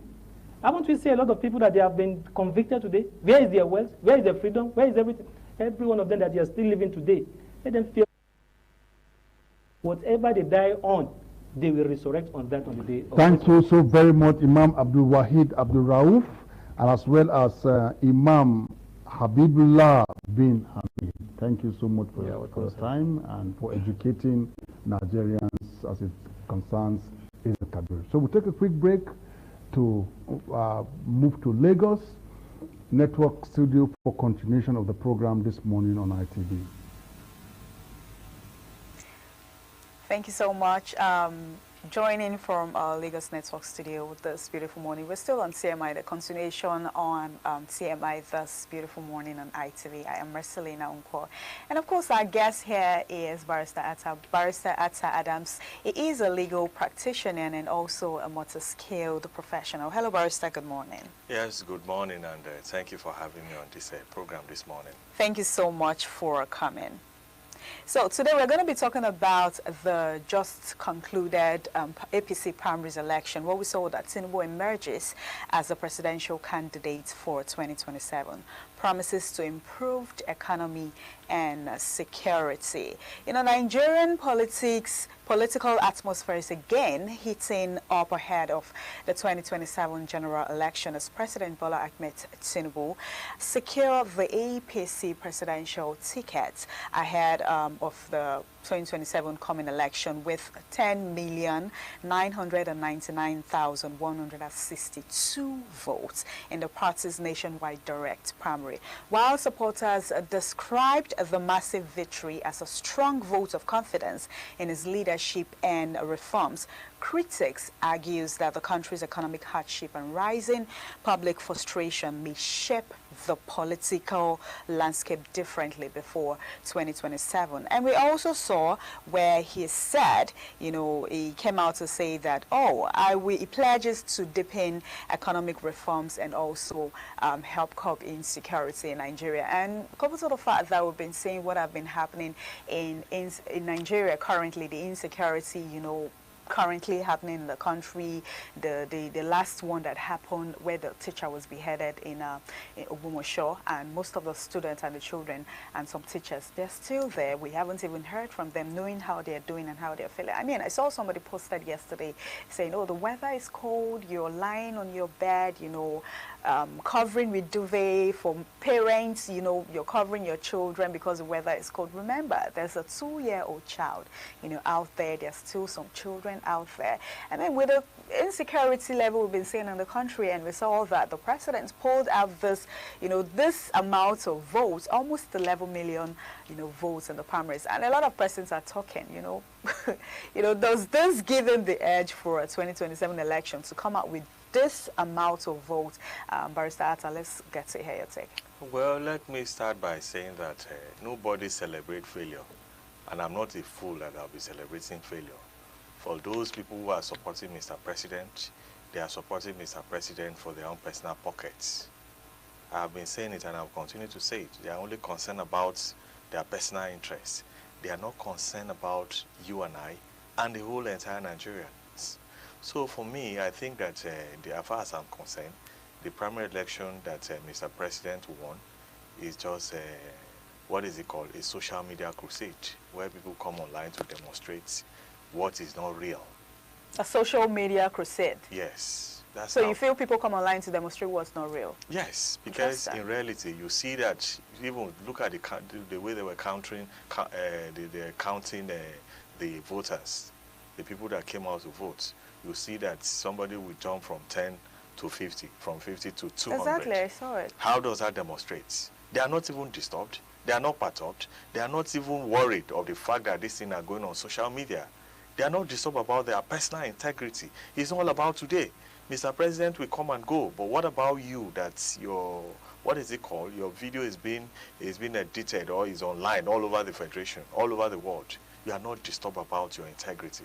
For me, so it's such a bad experience. And then you see that out of 12 million, a party that they have claimed that their membership is about 12 million, and then one person is being accredited to a vote of almost about 11 million. How will you describe that? That is shamble. That is fake and fictitious. I will not fall for them. You won't fall for them. You know, in the president's words, he said, "Today I return as your incumbent president, humbled by the enduring support, encouraged by your continued confidence, and with renewed passion for the task ahead. He said in 2022, our task was to chart a new direction for our party and nation. Today, our task is to affirm that continuity is essential to consolidate reforms, secure progress, and strengthening the foundation of the modern Nigeria. I mean, before he later said that, you know, he's coming to deepen economic reforms and also strengthening security, despite all the insecurity we've been seeing in the country. Yes, let me say that Mr. President is not a serious leader, and as a leader, you are in charge all over the Federation, life and properties. That's why you are being branded as a Chief Security Officer of the Federation. It's not enough for you to say, I'm the CEO, or you are in charge. No, you must have to showcase that indeed you are in charge. But for me, I think that Mr. President is more interested in coming to social media to lullaby people or to say this and that. But in reality, the reverse is the case. Are people not dying? Are people not being killed on a daily basis? Is the rate of kidnapping increasing on a daily basis? Is there no hunger in the town? This is what Mr. President should activate his strengths, not going on social media or going towards his political cronies and then try to impress them by saying one or two words. For me, I think that this APC government is fake, like I've been saying it. They are not serious about you and I. But Barrister Atta, you are saying they are not serious between the both of us. Don't you think other people outside, I mean, mainly their supporters, they are not saying this? Because for them to come out with a vote of almost 11 million, I mean, I just gave you what led to that figure. Now, how can you count 1 to 10 and then the next thing you are at 200? But we saw that also happen in ADC. But we are more concerned about APC for now because you are in charge. As a head, as a leader, you are supposed to lead by example. You are the president. You are supposed to call your party to order. Oh, let's do it like this. Let's do it properly. Because of the fact that you are the custodian of our legal jurisprudence, of everything, of the whole entire institution. And INEC is not even disturbed about all these shambles. He's not concerned about all these things. The evidence are there. How can somebody be counting 10 and then the next thing is in 200? How will you correlate that? How will you juxtapose that with reality and what is in vogue and what we are building as a nation? The democracy we want to build. Is that how we are going to get it? And mind you, Nigerians should be very, very careful about this party called APC, because what we are seeing now is a build-up towards 2027, so that they can have this figure, and then by 2027, you see that they will be able to manipulate their way by skyrocketing their votes, by inflating the votes, by manipulating the system, by hijacking the system, by letting the system not to work. That is the build-up of what APC is building currently. And Nigerians should be so particular and so deliberate. Freedom is not given voluntarily. You must come out to fight for it and demand for it. That is what we are saying. Nigerians should be firm to come 2027. We should be resolute. We should not allow these people to take us for a ride. It's unacceptable. Otherwise, we are going to continue in this hunger for another 4 years. People are busy selling their votes. People are coming out now, playing to the gallery, claiming that they are supporting Mr. President, like what we saw a few days ago. But however, later now they will come back and then start seeking for 5,000 naira loan from you and I, 2,000 naira. These are the same people that went to, they have mortgaged themselves to Mr. President. But if you also look at this, election stuff, you notice that most of the incumbents, they actually did not get the ticket. Talking about those primaries. Yes, we saw what happened in Rivers State. I think we saw what happened to the governor of Rivers State at a point. He has to abandon the exercise, and then some other people, I don't know, that's part of their own, arrangements in APC and all those things. So it's left for them. I do not know, but because what may be peculiar to Mr. A may not be peculiar to Mr. B. You cannot equate the situation in Rivers State to what is happening in other states. So we have to, we as analysts, and even though we are equally politicians, because everybody is born into politics, whether you like it or not, you are a politician. That is how it's built. Some of us, we have to be careful because with what we say as to whether some people got the ticket or not. We don't know what led to that. It may be that the people may not want him again. It may be that the party are not ready to produce him. It may be that there are internal issues between him and the party members or to the leadership of the party within the states or from the national. So like Ned himself, I think he lost a ticket to the former governor of Delta State. And then we saw a series of them all over the federation like that. And then the other man from Kaduna State, I don't know, the man that's young, is he an adult? I don't know. The man that is not that tall thereabout. I don't know how best to describe him. I think he lost a ticket also. No. He got the ticket. He got the ticket. Exactly. So congratulations to him. So all over. So let's talk about the opposition parties. I mean, we saw that the former President Goodluck Jonathan, came out and he got the presidential ticket for PDP. And we also saw that Peter Obi got the presidential ticket for NDC and for ADC Atiku and Atiku Abubakar. So don't you think now, especially the fact that the former president came back, don't you think before we were like, oh, is there really a strong opposition party, competing with the current ruling party, the APC? But now that it was just, let's say, Peter Obi, NDC, Atiku, ADC, and now that the former President Goodluck Jonathan came back, and has gotten the presidential tickets from the PDP, he came back to PDP. Don't you think the APC now still do not, now we have like 3 strong opposition parties against the APC. Does it still give the president a chance for the forthcoming Yes, let me say that the only thing that can remove President Bola Ahmed Tinubu is the unity of the opposition. A house that is in disarray cannot earn any results. The opposition, they are on the frolic on their own. They are operating from another atmosphere. Their unity is of paramount importance to the growth of the forthcoming election. Otherwise, it's going to amount to an exercise in futility. Atiku, Peter Obi, Jonathan, their unity is very, very important. Otherwise, Mr. President is going to use his power. Mr. President is already in charge of about 5 states in the West. That's sure for him. And then you know that the Vice President is from the North. And then with some governors who are in the North, about 30 governors right now, as I'm speaking to you, they're in APC. And whether you like it or not, elections are done by the sitting governors. Nigerians will say, oh, we want to come and vote and everything.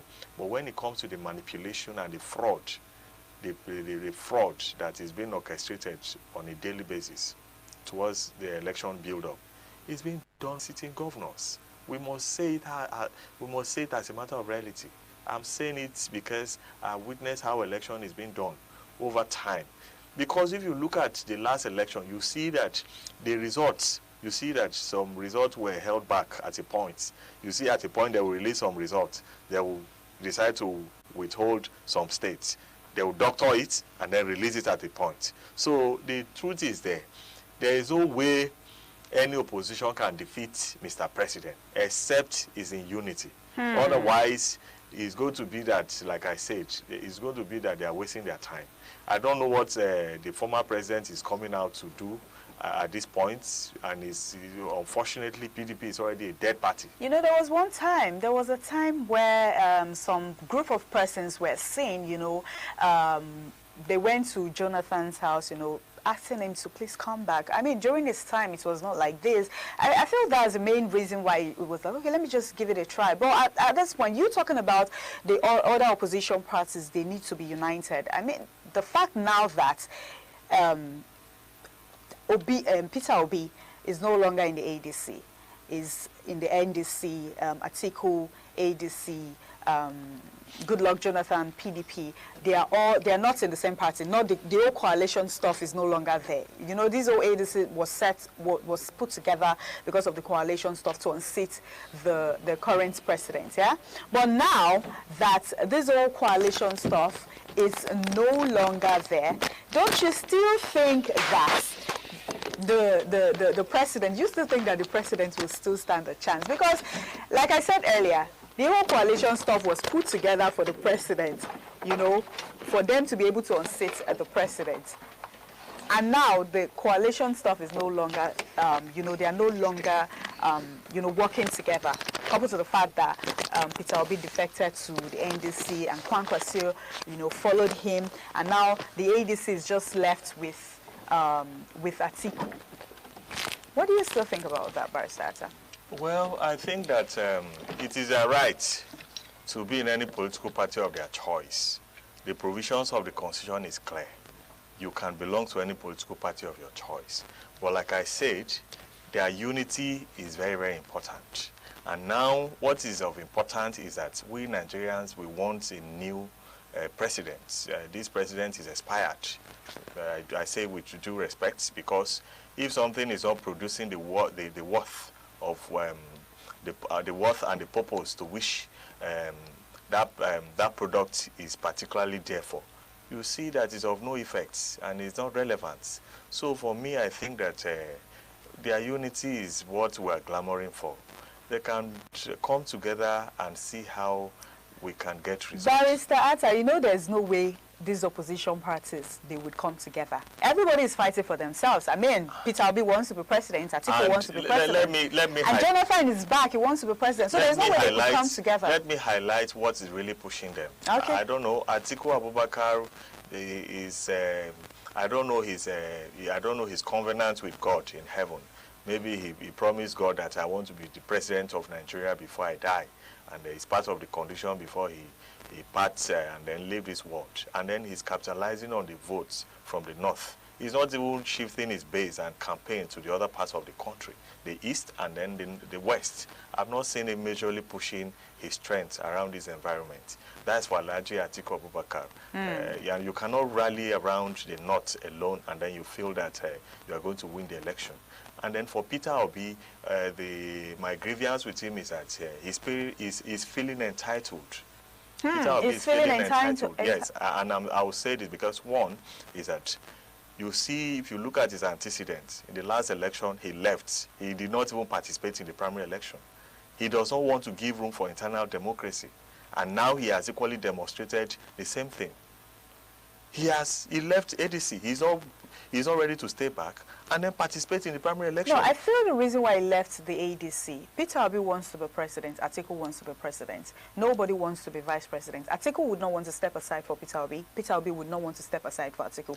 And we all know that if Obi still remains in the ADC and the primaries is being conducted, there is no way Obi would get the ticket. Atiku would get the ticket. Well, so I feel that is and most of Obi's supporters, I mean, I'm talking about the Obedients, they supported him and they agreed. They liked the fact that he actually defected to the ADC. Yes, having said that, and that's why you see that the supporters are ranting and then they are sorting people media. Where is it done?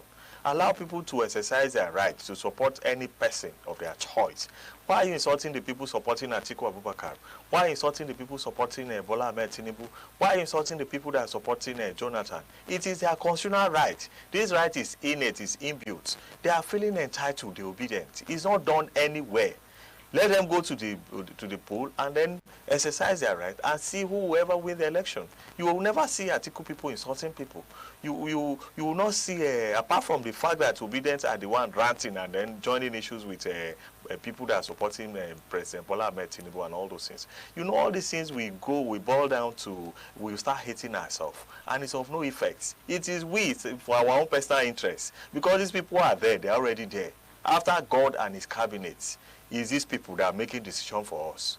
These people who are not experienced, who are interested in milking our money, who are interested in killing the system, who are just there and are not involved with what is on board, and they are not even having the feeling of what we are facing in reality. So we should not give these people room to take advantage of us. So let's talk about the Independent National Electoral Commission. I'm talking about the INEC. What role do you think they actually play their role in monitoring this primaries election?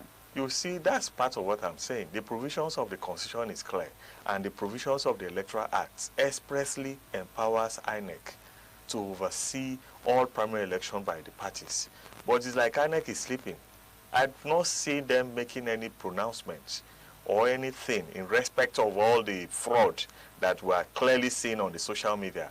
INEC is silent. Is that how you operate? People have been contesting and questioning the integrity of the new INEC boss. And now it's clearly showing. He's a professor, he's a senior advocate, and he's a what is it called, former lecturer. He should be experienced enough. Prof, he should be experienced enough to know the predicaments that we are currently facing all over the Federation. The position you are occupying is not there for mere cosmetics as INEC boss. You are there to salvage the system. You are there to rescue our dear country. You are not there for just a fancy sake or to impress your family or to impress Mr. President. You are not an employee of Mr. President alone. You are an employee of you and I, every other Nigerians. You are just like a prophet that you are set out to go and rescue the whole nation.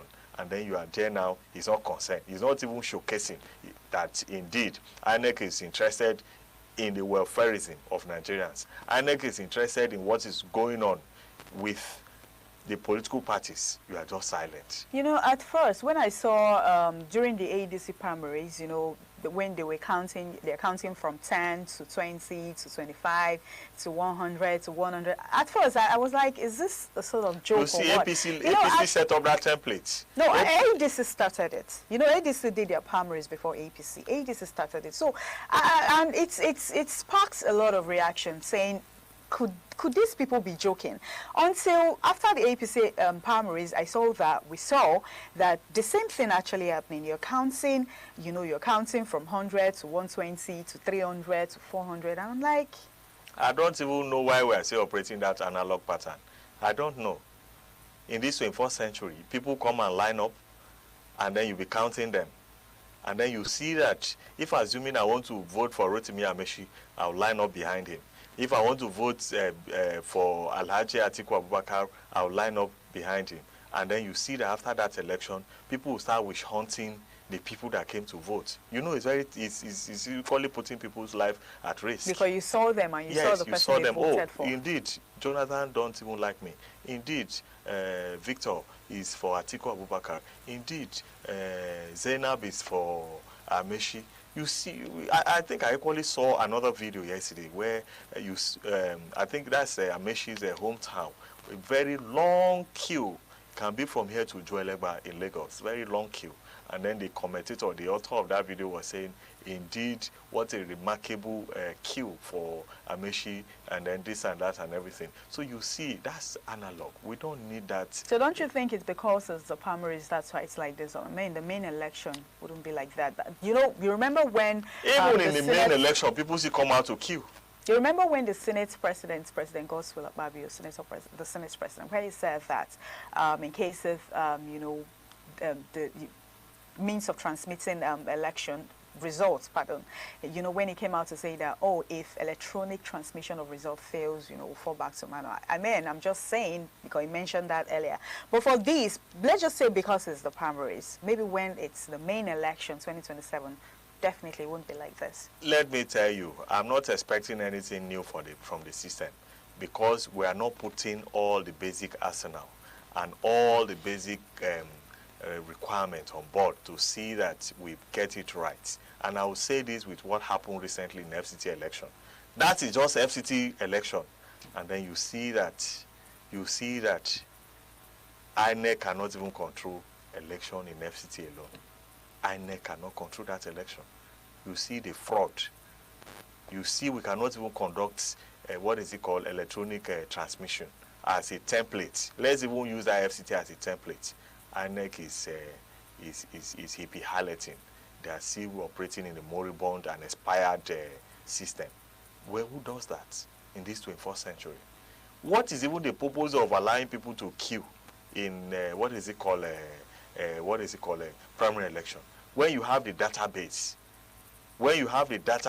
of your members, when you can initiate an electronic voting system within the party, and then you allow people to queue, you put them at risk, you encourage vote buying, you let them come out like that, and then you are seeing the manipulative counting from 10 to 50, from 50 to 200. We are in doom in this part. So you feel the INEC chairman is not doing what is expected? INEC is not sparking them. It's not pushing the system. If I'm on board, I will ensure that I will enforce, and then I will be so strict. For example, now the provisions of the electoral act say that nobody should campaign. To campaign, campaign is deemed to have been lifted, is it 6 months or 3 months to election thereabout, then these people will start immediately. The president take his oath of office. The next week he will start campaigning for the next coming election in the next 4 years. And then you see them campaigning up and down. Where they are supposed to go and commission a project, they will turn it to a campaign ground. Who does that? As if they are helping us. I remember in 2022, the president made mention of talk about electricity. If I don't provide electricity, don't vote for me for the next tenure. And now a lot of persons are saying, oh, remember you said this thing, and I mean, there's no electricity now. So now you're coming out to use insecurity, because this is what we are facing in the country. To say that, okay, if you're coming back, you would, you are promising insecurity, helping curb insecurity and reform economy in the country. And a lot of persons have been saying that. I mean, is this just, voting, or because the election is by the corner strategy and all of that? Or, I mean, is he saying it because he would do it, or is just saying it for election's sake? All those things are empty promises. We are not new to their pattern. He has made a lot of promises, heaven and earth, this and that and everything. So it is not just narrowed down to whether electricity or not. He has said a lot of things. What about the Agbado idea, the army, the police and the recruitment idea and everything he said? We are not new to Mr. President. So what, to round this whole thing up, what do you think? Do you think the APC stand a chance for the forthcoming 2027 election, or other opposition parties stand a chance? Well, I am not, I think Mr. President is going to retain that office, because if the opposition are not ready to unite, it's going to be like a one-way traffic exercise for Mr. President. And I said it with all sign of respect, considering the antecedent of the last election till date.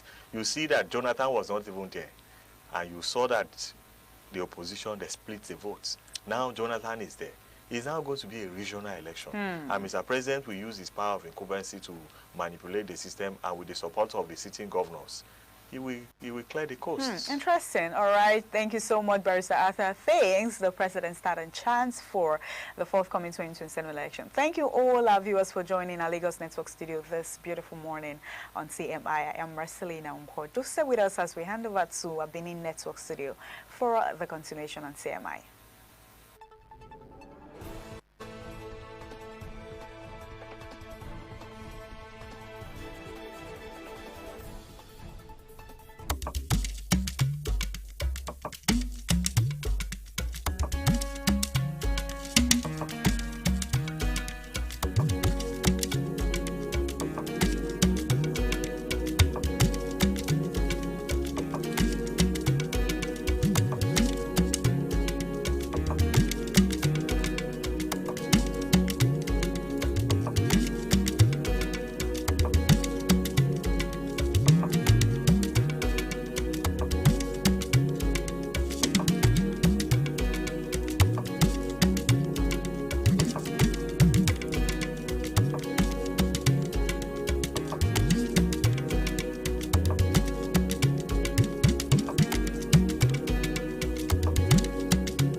Thank you very much for joining us on the program, Healthy Living. What is the kidney? The kidney is an excretory organ in the body, which is for metabolism. Tuberculosis affects many organs in the body, but the common ones it usually affects is the lungs. Epilepsy is a neurological problem.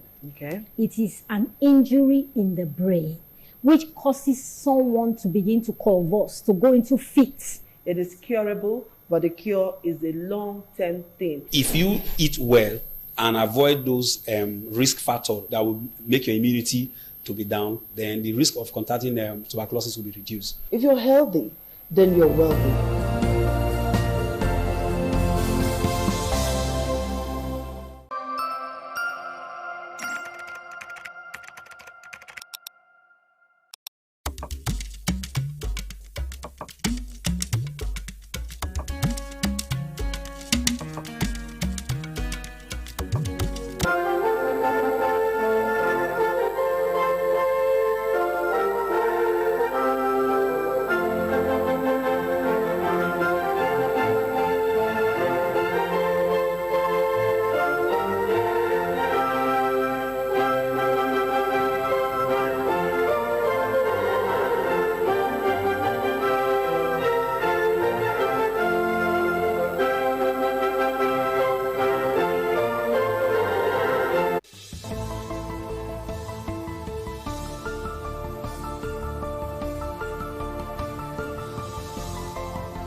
A very beautiful morning to you, and thank you for joining us on the ITV News Update for this time. I am Lawrence Osifu.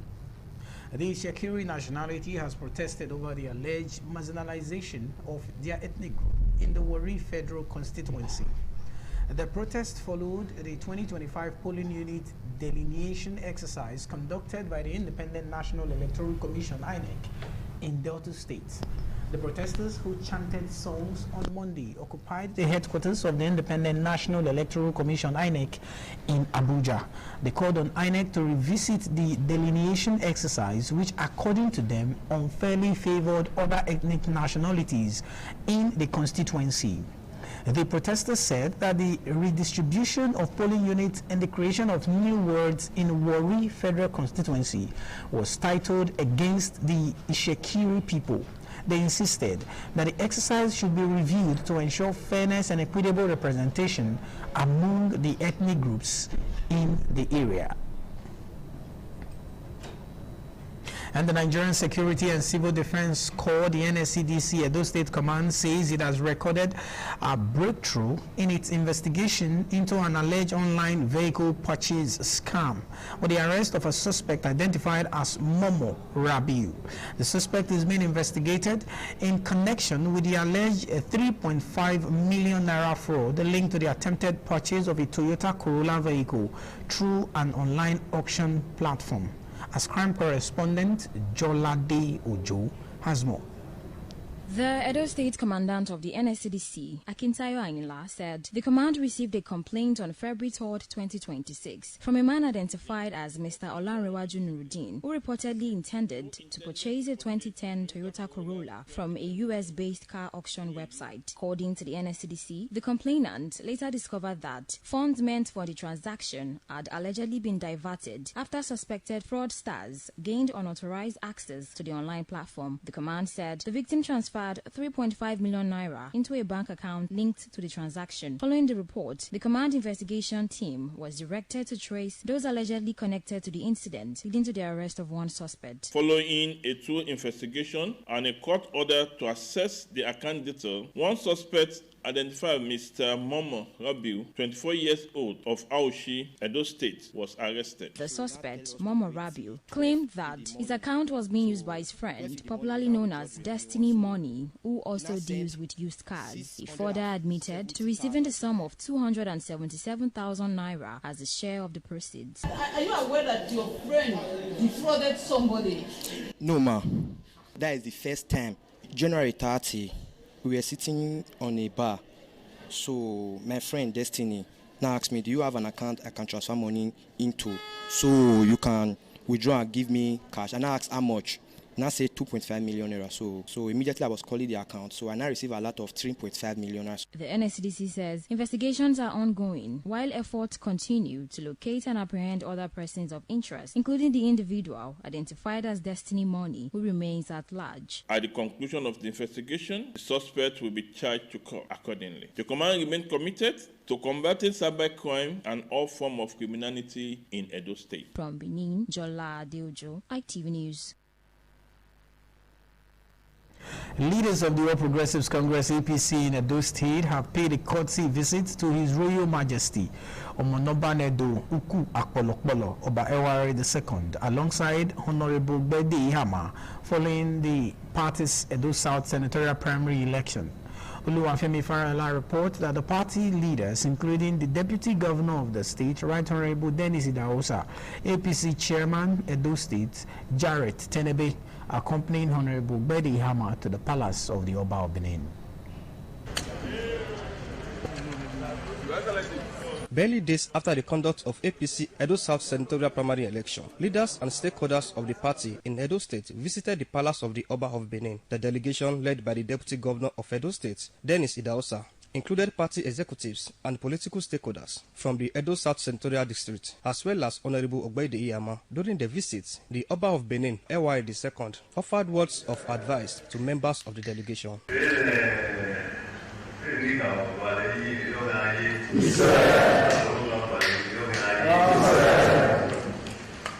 In his remarks, Honorable Ogbede Iyama expressed appreciation to the Oba of Benin for receiving the delegation and stated that he remains grateful for the support shown to him by party members and stakeholders during the primary process. The chairman of the All Progressive Congress in Edo State described the meeting as a demonstration of the party's respect for the Benin monarch. The APC expressed satisfaction with the visit to the palace of the Oba of Benin. Oluwafemi Fadayola, ITV News. The management of Independent Television and Radio Monday paid a courtesy visit to the Edo State Internal Revenue Service (EIRS) at its headquarters located on New Lagos Road, New Benin, Benin City, to strengthen existing ties and seek further collaboration. The visit, led by the Managing Director, ITV and Radio, Engineer Elvis Obaseki, focused on promoting synergy in the area of the state's new tax reforms and revenue drive. Patience Osarugiwa tells us more. Speaking during the visit, the Managing Director of ITV and Radio, Engineer Elvis Obaseki, said the meeting was aimed at deepening the cordial relationship between both organizations while creating awareness on the new tax reforms and importance of voluntary tax compliance. Engineer Obaseki noted that ITV and Radio, as a leading broadcast organization with wide audience reach, remains committed to supporting government policies and programs through effective public enlightenment and advocacy. We are in a system where the average Nigerian citizen seeks taxation as if is a crime. Because we are in a place where people see being taxed as if it's a punishment. And one of the things that the President of the Federal Republic of Nigeria is pushing is how to widen the net and see a situation where everybody will see taxation as a duty, and one of the areas where that can be easily done is where partnership with media platform. Responding, the Executive Chairman of the Edo State Internal Revenue Service, Mr. John Osireme Odion, appreciated the management of ITV and Radio for the visit, describing the media as a vital partner in tax education and public sensitization. Mr. Odion stressed the need for sustained public enlightenment to enable taxpayers better understanding the benefit of the new tax regime and its contribution to infrastructural and economic development in the state. He also expressed concern over the activities of illegal tax collectors and assured that the agency is intensifying efforts to curb such practices and ensure a seamless and transparent tax collection process. We have this tax culture. We don't have that tax culture. We have a lot of programs we are doing. One of the things we are doing now is automation. We want to automate the tax system of the state. Automation, both formal and informal sector. Highlight of the visit was the presentation of a souvenir to the Managing Director of ITV and Radio, Engineer Elvis Obaseki, by the Executive Chairman of Edo State Internal Revenue Service. From Benin, Patience Osarugiwa, ITV News.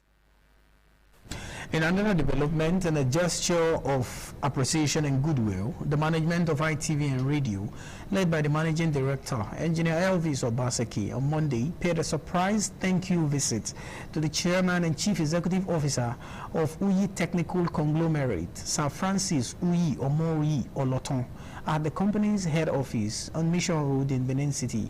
Again, Patience Osarugiwa brings us details.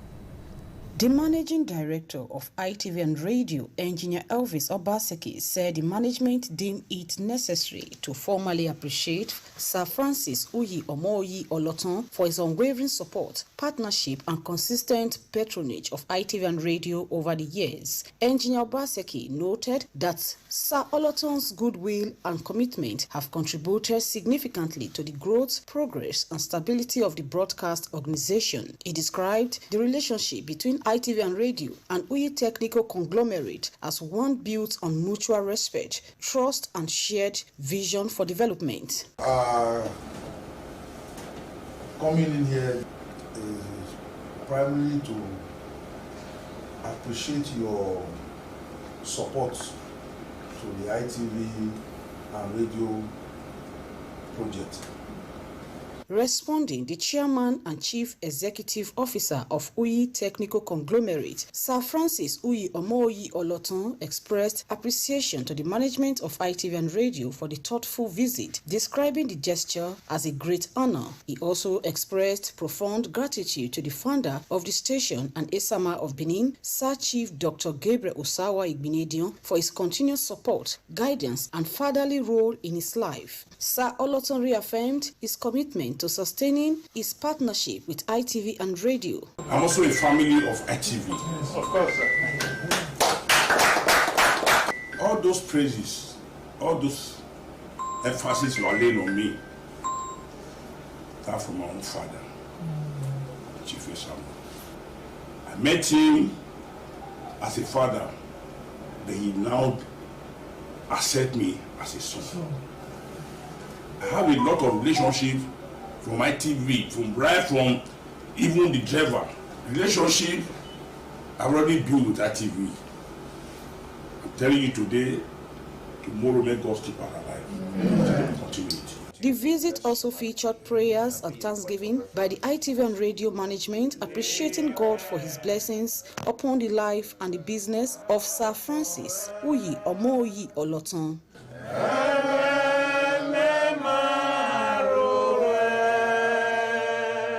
From Benin, Patience Osaugiwa, ITV News.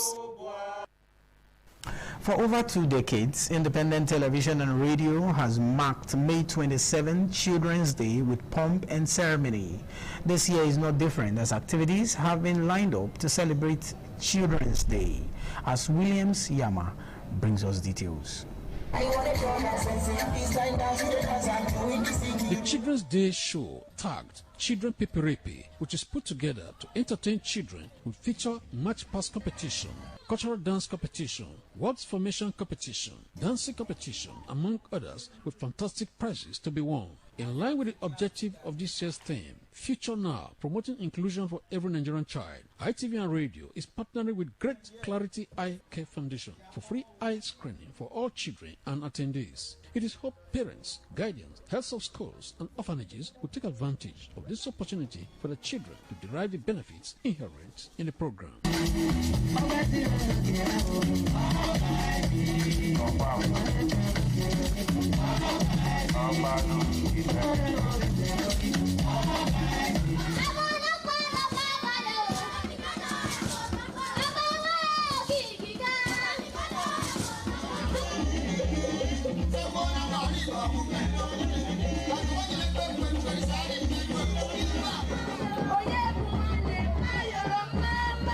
The delightful program will hold on the 27th of May 2026 at the Corporate Office of Independent Television and Radio, Glasshouse Airport Road, Benin City, and time is 9 a.m.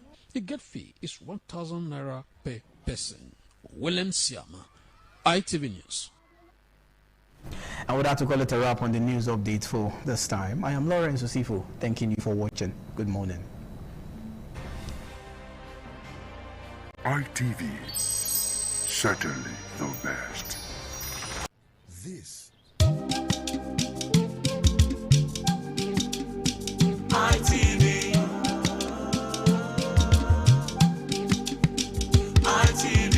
ITV, certainly the best.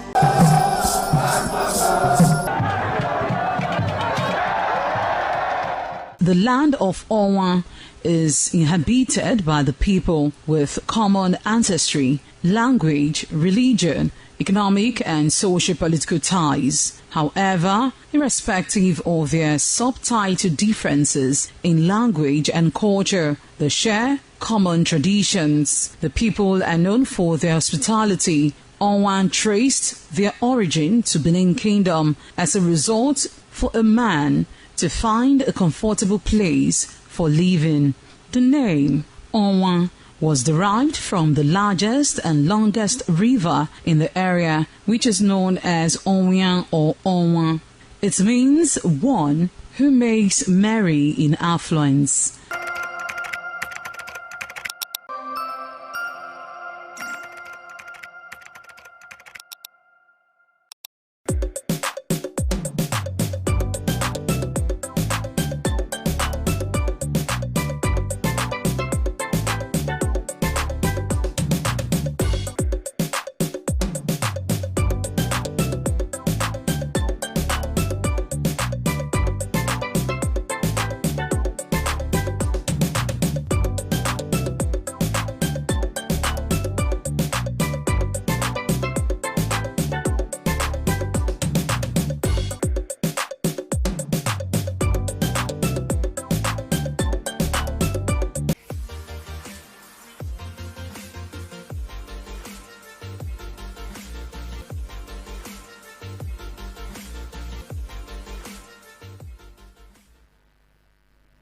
Good morning. This is TMI Socials. I am Nuoluwapo Stevens.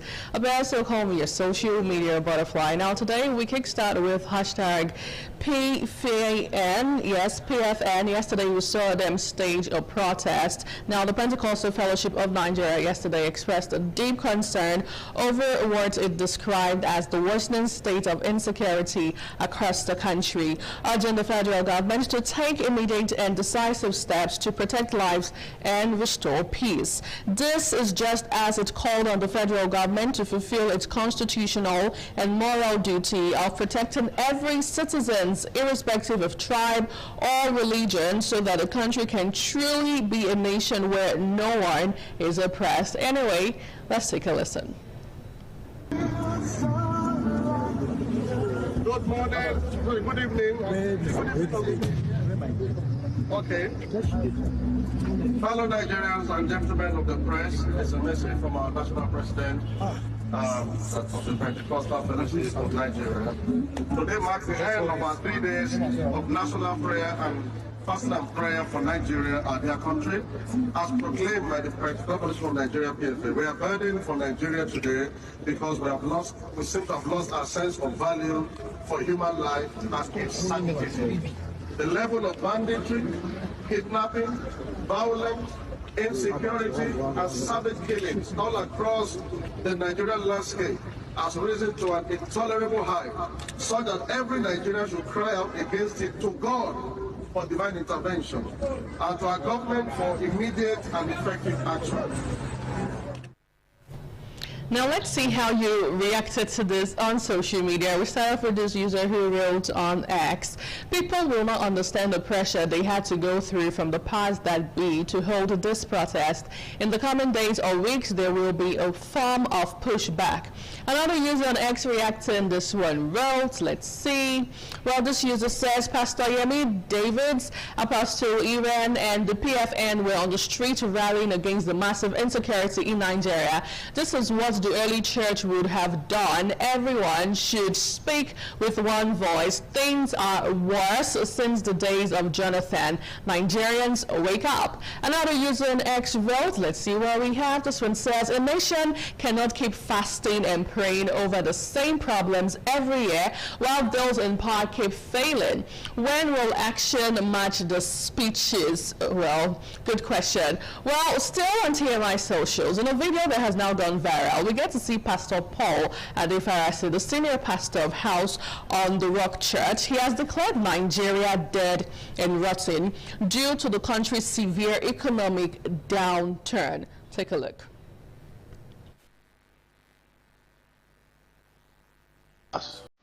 Nigeria is dead. Let's not deceive ourselves. Let me tell you something. I'm going deeper in a minute. Let me tell you something. Once you're counting in Naira, you are poor. I was not born poor. My father's salary, his last salary, in the 1970s or 80s, I can't remember when it was about 18,000 Naira. That was money.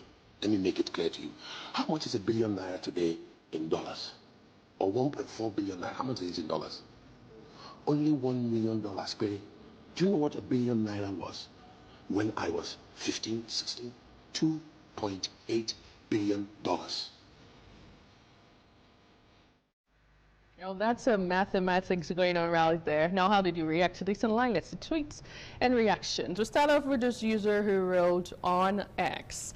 He is talking about the currency while others are talking about insecurities, while some are still talking about lack of jobs. Nigeria is not dead, it is decaying. Another user on X reacting to this video says, "But your empire was built on the same country, sir."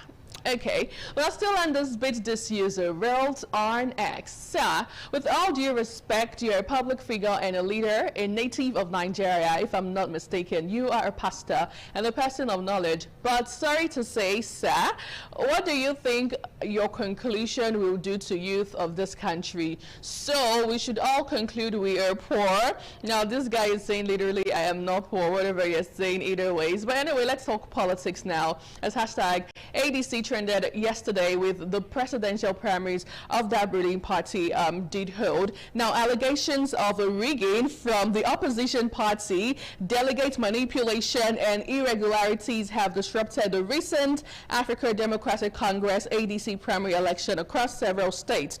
So the fallout from these disputed primary processes has resulted in heavy protest, factional disputes, and threats of legal action. Let's see a video that went viral with the counting of persons on the queue right there at the ADC camp. 1, 2, 3, 4, 5, 20. Take up 104.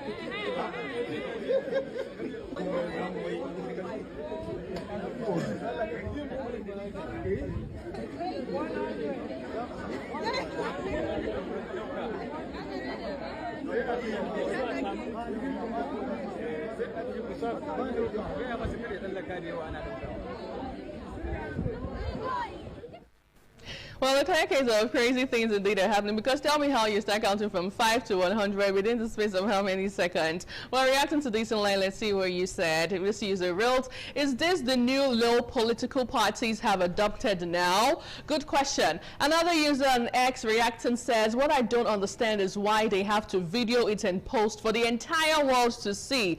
Don't they have any shame?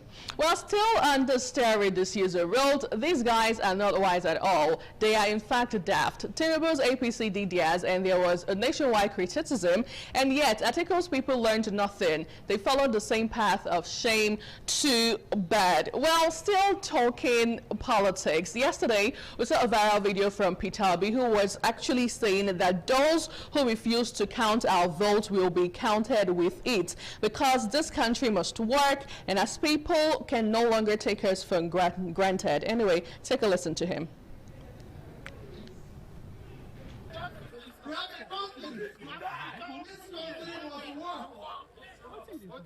People can no longer take us for granted. In South Africa, there are over 40,000 acres of electricity. And yet people are complaining they have no power. When we have 4,000, we are not complaining. And they just 50-something million, and we are 200-something million with 4,000 megawatts, and we are not complaining. If you don't want to complain, Reacting to these online, let's see what Obedient said and netizens said concerning this video. This user wrote, if you cannot serve, go home. Public office is public service, or is for public service. Another user reacting to this says, yes, you couldn't wait and try your stand on ADC primaries. Looking for free tickets, no political strength in all you do. While still on this beat, this user says, Peter Obi needs to work on his public speaking ability. It is too mid for someone vying for presidency, just too unconvincing. Okay, well, I guess that's all we have on that story, and interestingly, because of the time, we have to wrap things up here. But thank you so much for sticking out with me on TMI Socials today. I am Nuoluwapo Stevens, and from all of us on This Morning on ITV, Lagos, Abuja, and right here in Edo State, Barika Day Salah to all Muslim faithfuls, and a happy holiday.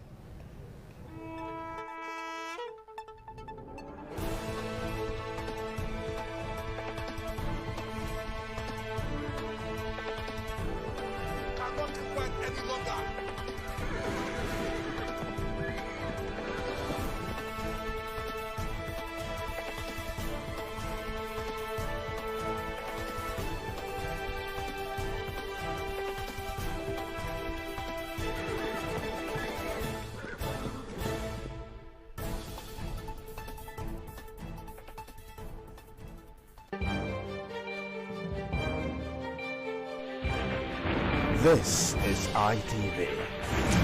Certainly the best.